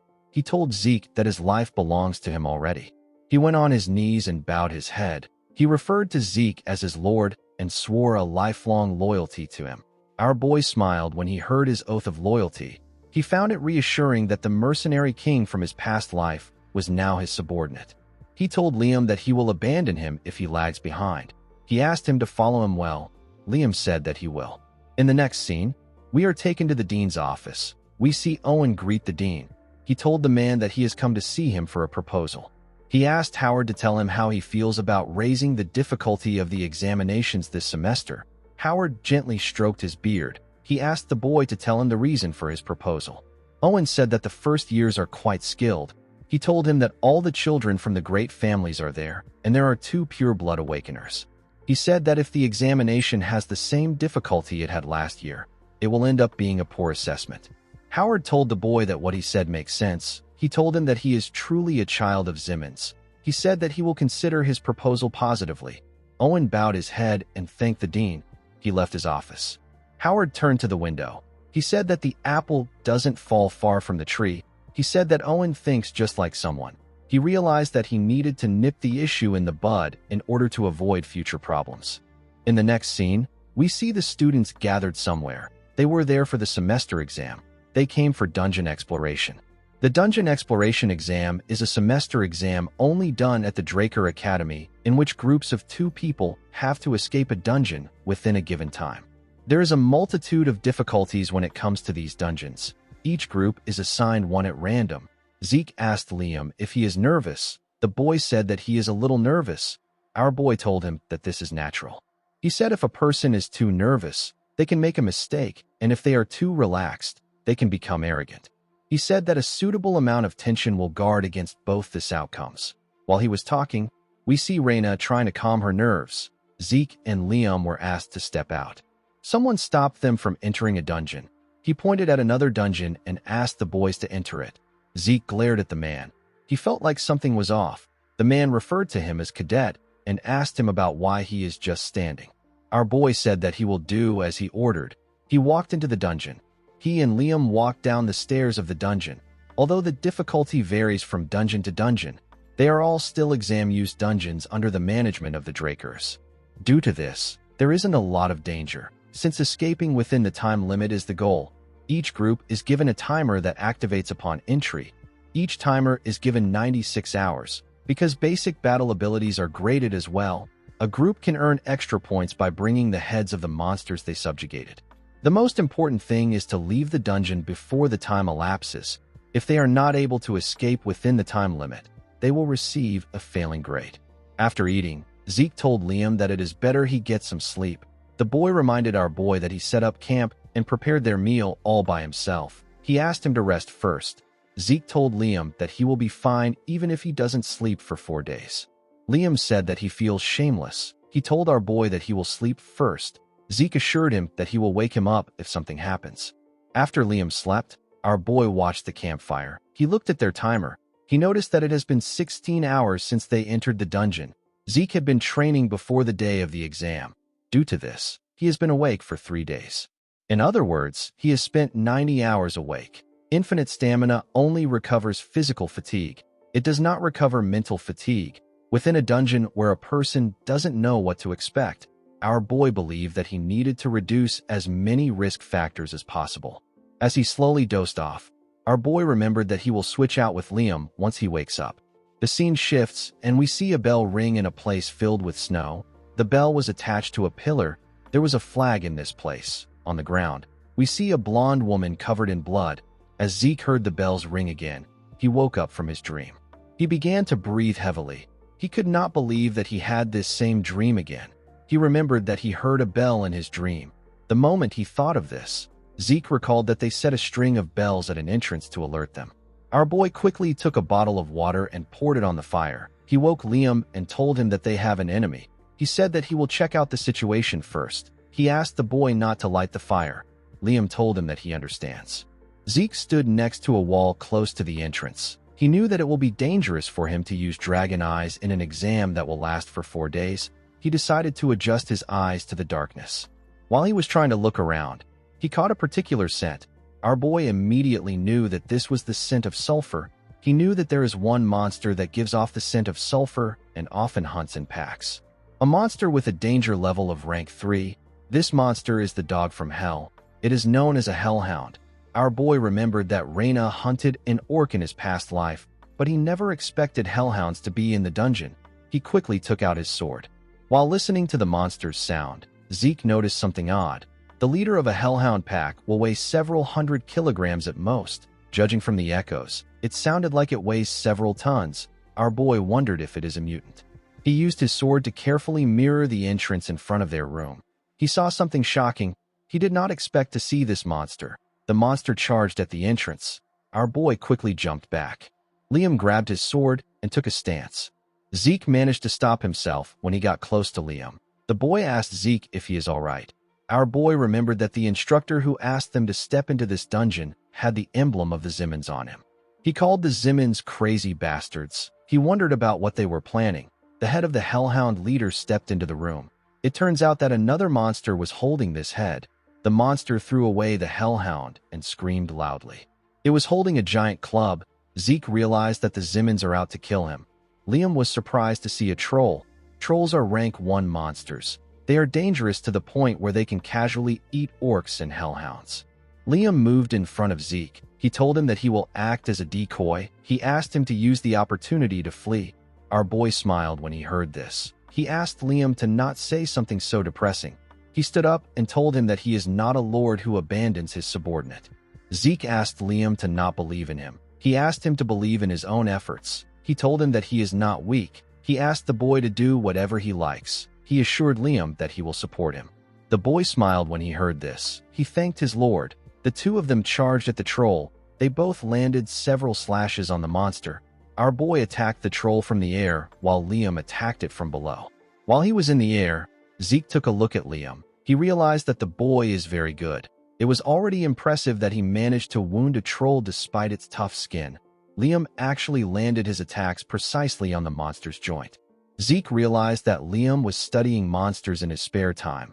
The troll fell to its knees. It swung its club at Liam from behind. Zeke managed to land behind the boy in time. He used his sword to parry the attack. He was able to cut the giant stick. Liam apologized to our boy. Zeke told him that it is fine. He told him that he is doing well for his first real battle. He told him that he made a good decision by aiming for the comparatively soft joints. However, he overlooked the troll's regenerative ability. The troll was annoyed to see that Zeke broke its club. Our boy explained to Liam that trolls are able to instantly heal small cuts. A person cannot keep up with their regeneration with proper attacks. While Zeke was explaining to the boy, the troll raised its hand. Zeke told Liam that this monster is too much for him. He took a stance and said that he will finish things up. Zeke easily killed the troll. The system informed him that he had subjugated the troll. He received 30 karma points for this. He asked Liam to dissect the troll. He told him that this should get them a lot of extra points. While Liam was cutting the troll, Zeke received another message. He was given a quest known as 2 Birds, 1 Stone. He was asked to hunt 100 monsters of 10 different species in the dungeon. The time limit for the quest is 72 hours. The karma points gotten during the mission will be doubled as a reward for completing the quest. Zeke was happy to see the reward. He took a look at his watch. He realized that he had 79 hours left before the exam comes to an end. Hunting 100 monsters wasn't a problem for our boy. However, hunting 10 species was quite troubling to him. No matter how large this dungeon may be, it is still an exam-use dungeon. This means that there should be about 4 species inside. Due to the fact that this was a trap set by the Zimmons, Zeke believed that it is possible to find 10 species if he looks around thoroughly. He realized that he has a lot of work to do. While he was thinking, Liam informed him that he is done. The students were given a head collection bag and a timer. The bag is far inferior when compared to a subspace pocket, but it is good enough to carry the drops. Zeke told the boy that they are moving forward. He asked him not to fall behind. When the timer was at 60 hours, we see the boys fighting hellhounds. At 47 hours, we see them taking the drops of goblins. At 39 hours, we see them defeat a huge bat. As time went on, the boys decided to rest. Since they have hunted many monsters, Zeke asked Liam if he has gotten used to real combat. The boy said that he is not sure. Zeke told him that this is normal. He told him that it normally takes a while to get used to it. Our boy took a look at his system. He saw that he had 50 minutes left. He had hunted 9 species already. Zeke took a look at the dungeon's layout. He noticed that he had already looked everywhere. He said that the Zimmons are really useless. He believed that they should have prepared one more monster for him. While thinking, our boy sensed something. The cave they were in began to shake. The ground began to crack. Zeke drew out his sword and ran towards Liam. He ordered Liam to leave the bag. The boy was surprised to hear this.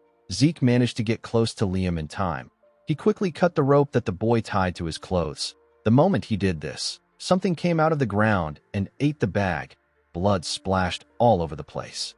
Liam was shocked to see this. He noticed that Zeke's arm was covered in blood. He asked Zeke if he is all right. Our boy asked him not to worry about it. He told him that it is the blood of the monsters. He asked Liam not to interfere in the fight. He told him that he won't be able to pay attention to him. The monster that came out of the ground was a giant worm. Zeke did not expect to see a dungeon worm. A group of 8 purple knights who are well-trained are needed to subjugate a monster like this. The monster moved in front of Zeke and screamed at him. Our boy did not expect the Zimmons to be this prepared. The monster charged at Zeke. Liam quickly called out to his lord. He grit his teeth out of anger. He knew that he will be a burden to Zeke if he interferes now. He turned to his bag and went to check something inside. Our boy was able to protect himself from the worm's teeth with his sword. He was able to jump out of the monster's path. The dungeon worm passed by his side and went underground. Zeke became nervous. Even a blue knight wouldn't want to encounter this monster in a place like this. This is because it consumes the earth when it is moving. Zeke knew that he will be buried alive if he takes too long to subjugate this monster. The moment he thought of this, the worm attacked him from behind. Zeke was able to sense its presence and dodge its attack by bending his head. He took a stance and stabbed the monster from the side. He dragged his sword on its body and made the cut longer. He wanted to cut the worm in half. Before he could reach the tail, the worm raised it and turned around to face our boy. Zeke did not expect it to do this. The monster tied the rest of its tail around our boy. It squeezed him tightly. Our boy spat out some blood. While the worm was trying to choke Zeke, Liam stabbed it from behind. The worm screamed out in pain. As he healed his body with his skill, Zeke noticed that the pressure was a bit weaker. He was able to jump out of the monster's grip. Liam asked him if he is all right. Zeke asked the boy to tell him what he did. Liam revealed to him that he applied an anesthetic to his sword. Our boy remembered that the main ingredient in an anesthetic is belladonna. For a human, it simply weakens their senses. However, it is a deadly poison for a worm.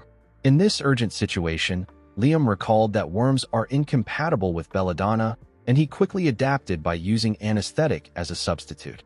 Zeke believed that Liam's judgment and adaptability reflect his title as Mercenary King. He realized that he made a smart choice when he took Liam in. He asked the boy to stab the worm with his sword again when he gives him a signal. Our boy ran to the top of the monster. He jumped and called out to Liam. The boy stabbed the worm when he heard his name. the monster screamed out in pain. While it was screaming, Zeke appeared in front of it. He activated his soul manifestation. He used a technique known as lacerate to cut down the worm from the top. The moment he landed on the ground, the dungeon worm split apart. The system informed Zeke that he has completed the sudden quest. It told him that the karma points he earned will be doubled as a reward. It also provided him with 2 random boxes as a reward. Our boy received 780 karma points. In the next scene, we see the cadets gathered at the entrance of the dungeon. They were asked to line up in front of their instructors to receive their grades. Those who were done were asked to leave. Reina was the next person being graded. She and her teammate received 30 points for escaping the dungeon.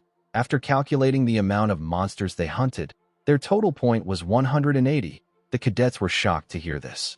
It was close to Abel's record of 200. They said that purebloods are on a different level. The instructor commended Reina for surpassing the passing grade of 130 points. The girl thanked him for his praise. After Reina, Owen and his teammate were graded. They received a total of 120 points. They surpassed the passing grade of 70 points. The instructor commended them on their efforts. Owen's teammate was very happy with his score. Owen hated it. He turned to Reina. He saw her talking to members of her clan. He was annoyed to see this. He said that the girl won't be able to act cocky forever. He believed that he could always take care of her just like he did with Zeke. The moment he thought of this, someone asked his teammate about how long it has been since they last saw the sun. Owen was shocked to hear this. He recognized this voice. When he turned around, he saw Zeke and Liam walking out of their dungeon. Liam was dragging the head of the dungeon worm. Owen did not understand what was happening. The other students were shocked to see the head of the worm. They believed that orcs were supposed to be the highest scoring monster. Liam dropped the worm in front of the instructor. Zeke moved close to Owen. He told the boy that he looks pretty surprised. He asked him if he is so happy to see him. Owen was annoyed to hear this. He frowned his face out of anger. He could not believe that Zeke was taunting him. Our boy asked him about why he is no longer maintaining his poker face. He told him that this look suits him more. Owen turned around and began to walk. Our boy asked him if he is leaving already. Owen was annoyed to see that the 2 purebloods surpassed him. He promised to make them pay for looking down on him. Zeke watched Owen as his squad members ran to him. He said that the boy is merciless. While he was looking at him, an instructor asked him if he is done fighting. Our boy quickly recognized the instructor. He told Andre that it has been a while since they met. Andre said that he will begin the grading. Zeke told the man that this is the only monster he has. He asked him if there is a need for him to be graded. Andre put on some gloves. He explained to our boy that he cannot carelessly gloss over things as an instructor. He asked him if the monster ate the bag containing the heads of the monster they killed. Zeke told him that it did. Andre put his hand into the monster's mouth. The cadets were shocked to see this. Our boy realized that he got lucky. They lost all the heads they gathered in the last 4 days because of the dungeon worm. Since they couldn't afford to receive a failing grade, they had to take the head of the dungeon worm with them. Zeke knew that no other instructor would inspect the flesh and skin stuck between the teeth except Andre. After he was done inspecting, Andre confirmed that they hunted gremlins, goblins, hellhound, hobgoblins, orcs, and a troll. The other cadets were shocked to hear this. They could not believe that Zeke and Liam fought a troll. Andre was able to tell that there were dozens of heads. He said that he can't count the dozens of heads because it would be unfair. He said that he will count each monster species as 1 head. Although the troll and dungeon worm are not included in the examination criteria, records state that a troll is as strong as 3 orcs and a dungeon worm is as strong as 6 orcs. Andre decided to give the boys 90 points for the troll and 180 points for the dungeon worm. After calculating everything, their total point was 368. The boys were told that they pass. An instructor moved close to another instructor. He asked him about the amount of points they got when they were cadets. The man told him that hellhounds were not even included in the exam criteria at that time. The other students could not believe what they were hearing. One student belonging to the Zimmons family said that this isn't fair. He told the instructor that Zeke's only proof is the head of the dungeon worm. The instructor reminded him that the dungeon worm alone is worth 180 points. The boy asked him about what this means. The instructor asked the other cadets to think about things carefully. He asked them if they would have been able to fight against a dungeon worm or a troll. The cadets wondered if Zeke was always this strong. Our boy did not like the fact that they were making a lot of noise. It was different from how he used to be mocked in the past. Zeke didn't feel bad, but he did not like the fact that he had done something to stand out again. He could not believe that the Zimmons went as far as to manipulate the exam use dungeon just to eliminate him. He wondered if this was Owen's decision alone. He quickly realized that the boy was not powerful enough to mess with the Academy's examination. He understood that it was the Zimmons as a whole that made this decision. Our boy realized that he was being observed more than he thought. He decided to try to adapt and keep an eye on the situation. While he was thinking, someone called out to him. The person turned out to be Reina. The girl walked past him and told him that he wins this time. Zeke watched her as she walked forward. He did not understand what she was talking about. He did not know what he won. The scene shifts and we see Zeke on the training ground. He decided to check his system. He took a look at a draconian skill known as gluttony, which allows him to eat a lot and digest a lot. Zeke had been ignoring this skill because it looked useless. However, now he has 780 points. He could easily invest 50 points. The system asked him if he will activate the skill. Our boy told it that he will. He noticed something shocking. The skill description had changed. The system explained to him that when he is in a state of gluttony, he will be able to eat and digest anything and convert it into energy. If he consumes a monster with bloodline abilities, he will be able to absorb that monster's ability. Zeke smiled when he saw that he could absorb the ability of a monster. He realized that he should have activated this skill before he went for the exam. He decided to test the skill. He wanted to see what energy conversion is like. He brought out a piece of meat from his inventory. The moment he did this, the skill got activated. Something pulled the meat from his hand. Our boy was surprised to see this. When Zeke turned around, he saw a dark, shadowy entity arise from his shadow. The shadow was swallowing the meat. Our boy did not know what he was looking at. It was as if the jerky was being swallowed by a bog. While he was looking at the shadow, the system informed him that he has recovered energy from the energy he absorbed. A small golden light shined around him. Zeke noticed that his migraine was gone. It was as if he took a nap. Although it was small, he could feel that his mental fatigue has been reduced as well. He also felt like his whole body has been rejuvenated. His mental fatigue, physical fatigue, and even his ether has recovered a little. Zeke reactivated the skill. He began to pour more meat into the shadow. He realized that it was worth the 50 points. With this one skill, he will be able to reduce the risk of all his other skills. He can recover his mental fatigue with gluttony, and thanks to his infinite stamina, he can't feel physical fatigue. Our boy realized that he can train for 24 hours without the need for food or sleep. He decided to start right away. Before he could do anything, someone knocked on the door. He told Decker that they already spoke about this last time. He reminded him that he asked him not to disturb him when he is in the training hall. The man informed him that he has brought some important news. He revealed to Zeke that his sword has been completed. Our boy became excited. In the next scene, we are taken to Galleon's shop. Zeke told the man that he heard his sword is complete. Galleon asked him to give him a moment. In his past life, Galleon gave our boy something made of mithril and pure iron. This was the Sword of Radiance. It is a famous sword that anybody would recognize its excellence with just a glance. Even though he gave him a dragon's fang as material for the sword, he still thought that Galleon would give him something that has a similar appearance to Graham. Unfortunately for him, the blacksmith gave him something else. This new sword was dark, and it did not look anything like Graham. It had a unique energy around it. Zeke picked it up to check it out. Only judging by its appearance, it was not a very pretty sword. He asked Galleon if he did not sharpen it on purpose. The blacksmith told him that it is supposed to be like this. Zeke placed the sword down. He asked the blacksmith if this is the sword that he believes suits him best. Galleon told him that he is correct. He found Zeke to be weird.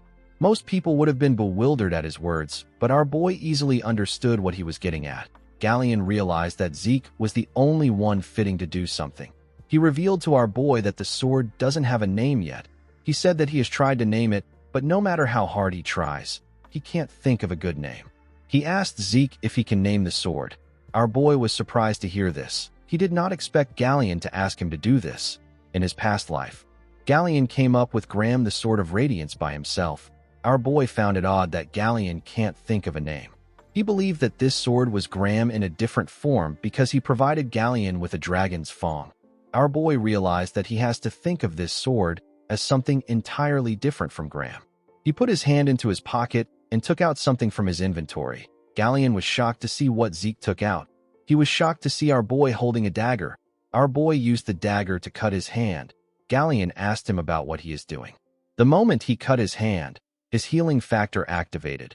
His healing factor is a skill that is active at all times. Regardless of this, it is still Zeke's skill. Our boy believed that he should be able to control it. The system confirmed his request. It told him that the passive activation of his class skill has temporarily been delayed.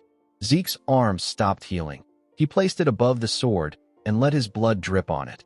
Galleon quickly realized that this is the sword naming ritual. The sword naming ritual is a traditional dwarven rite in which one grants a weapon a name. The owner will infuse his blood with his energy and aura or mana and have it drip onto their sword to initiate the ritual. Once the ritual has begun, the initiator will enter into the depths of their unconscious mind and spend time there endlessly until they pick a name. Galleon took a look at the sword. He could not believe that Zeke knew about this ancient dwarven ritual that has long been forgotten because of how dangerous it is. He did not know how this was possible. Zeke fell into his mind. Hundreds of characters appeared in front of him, of the countless names whirling around him. He must pick one name that will stay with him. For the sake of his new sword, he must pick a new name. As Zeke fell deeper into his mind, he saw more names. When he reached a point in his consciousness, our boy found the perfect name. He named the sword the Stygian Blade Bahamut. When he opened his eyes, the system informed him that it has registered Bahamut as an item. Bahamut and thousands of other blades appeared before him in his consciousness. Zeke could not believe that he chose the name of an evil dragon. He wondered if his mind is okay. In the next scene, we see Galleon help Zeke wrap his hand with bandages. He told our boy that he is amazing. He told him that he knows about a ritual that even dwarves barely know about. Zeke told him that he came across it while studying dwarven history. Galleon asked our boy if he can rest there for a moment. He told him that he has something he wants to give him. Zeke asked him not to worry about it. He told him that he can take his time. The man thanked him for his patience. Our boy took a look at his arm. He remembered the system telling him that he has temporarily stopped his healing factor skill. The fact that he could suppress the activation of a passive skill was a big deal to him. This means that he will be able to avoid other people having to find out about his abilities just like Duke did. Our boy believed that there was no need for him to show all his cards. Although he felt bad for Galleon, Zeke was still going to take off the bandages when he returns to the academy. While thinking, our boy realized that he needed to check out the sword. According to the system, Stygian Blade Bahamut is a blade forged in the mana of the blue flame by an outstanding craftsman with soul vision using the strongest form of the cursed light dragon. The properties of the sword are indestructible and aura conversion. It also had some special notes which will be released depending on Zeke's growth. Zeke was surprised to see this. He had never heard of a weapon like this before. Although it was made with a dragon's fang, our boy did not expect it to be indestructible. This was just unbelievable. Our boy picked up the sword and smiled when he looked at it. He was happy to see that the sword possessed the most important thing he needed. The sword had aura conversion. The reason Zeke overexerted himself to create magic circuits for Galleon when commissioning this sword was partly because of his incredible abilities and also because of Graham's core ability, which is aura conversion. Mana, ether, or any other kind of energy will be converted to aura thanks to this property. Our boy closed his eyes and activated his ether. He pushed the energy into the sword. The sword immediately converted it into aura. As someone born without the ability to use aura, this is what allowed him to reach the level of Red Knight. While Zeke was circulating his energy, Galleon stepped into the room with something. He apologized for spending some time to find it. The man was surprised to see our boy's aura. Zeke welcomed him back. Galleon noticed that the sword is wrapped around a clear aura. He could not believe that our boy has already overcome what Purple Knights struggle with. Zeke told the blacksmith that he has made a truly absurd sword. He commended him on his work. The man said that it is nothing when compared to the furnace. He presented Zeke with a sheath and asked him to take a look at it. Zeke found it odd that Galleon was asking him to look at a sheath. Galleon revealed to him that the sheath was personally crafted by his master. Our boy realized that he has never heard anything about Galleon's master even in his past life. He took a look at the name written at the back of the sheath. The sheath was made by someone known as Golan Jobert. Zeke was shocked to see this name. It is the name of a person who is at the pinnacle of blacksmithing. Golan Jobert is currently the greatest blacksmith on the continent. He is unrivaled even among dwarves. Golan's creations were all created near perfectly and bear special abilities. Collectors will pay hundreds of gold to get their hand on these creations. Zeke told Galleon that he did not know that he was Golan's disciple. The man was surprised to hear this. He realized that our boy read the name on the back. He asked our boy if he can also read Dwarven language as well. Zeke told Galleon that this must not be a simple sheath if it was made by Golan. With a smile on his face, the man told him that he is correct. He explained to him that he can transform the sheath into a shield by using the dial located by the opening of the sheath. The moment he said this, he moved the dial and turned the sheath into a shield.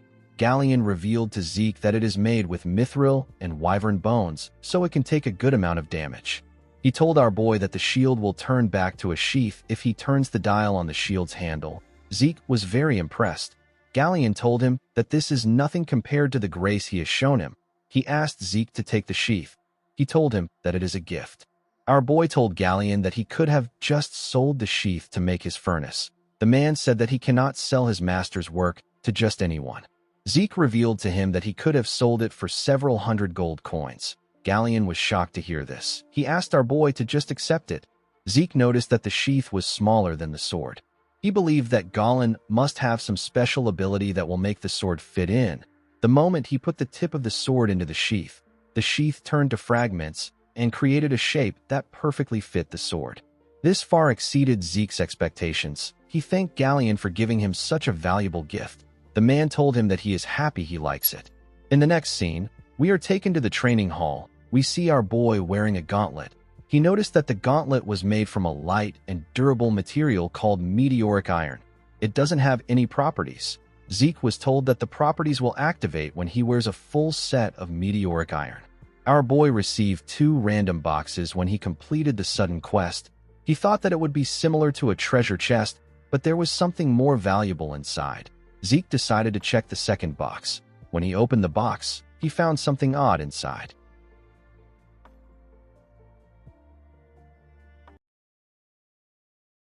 Guys, we have come to the end of our video. If you guys want more of this recap, let me know in the comments section. If you guys want more exclusive content and better recaps, you can join my membership program. Members of the channel will be given certain benefits and access to certain features.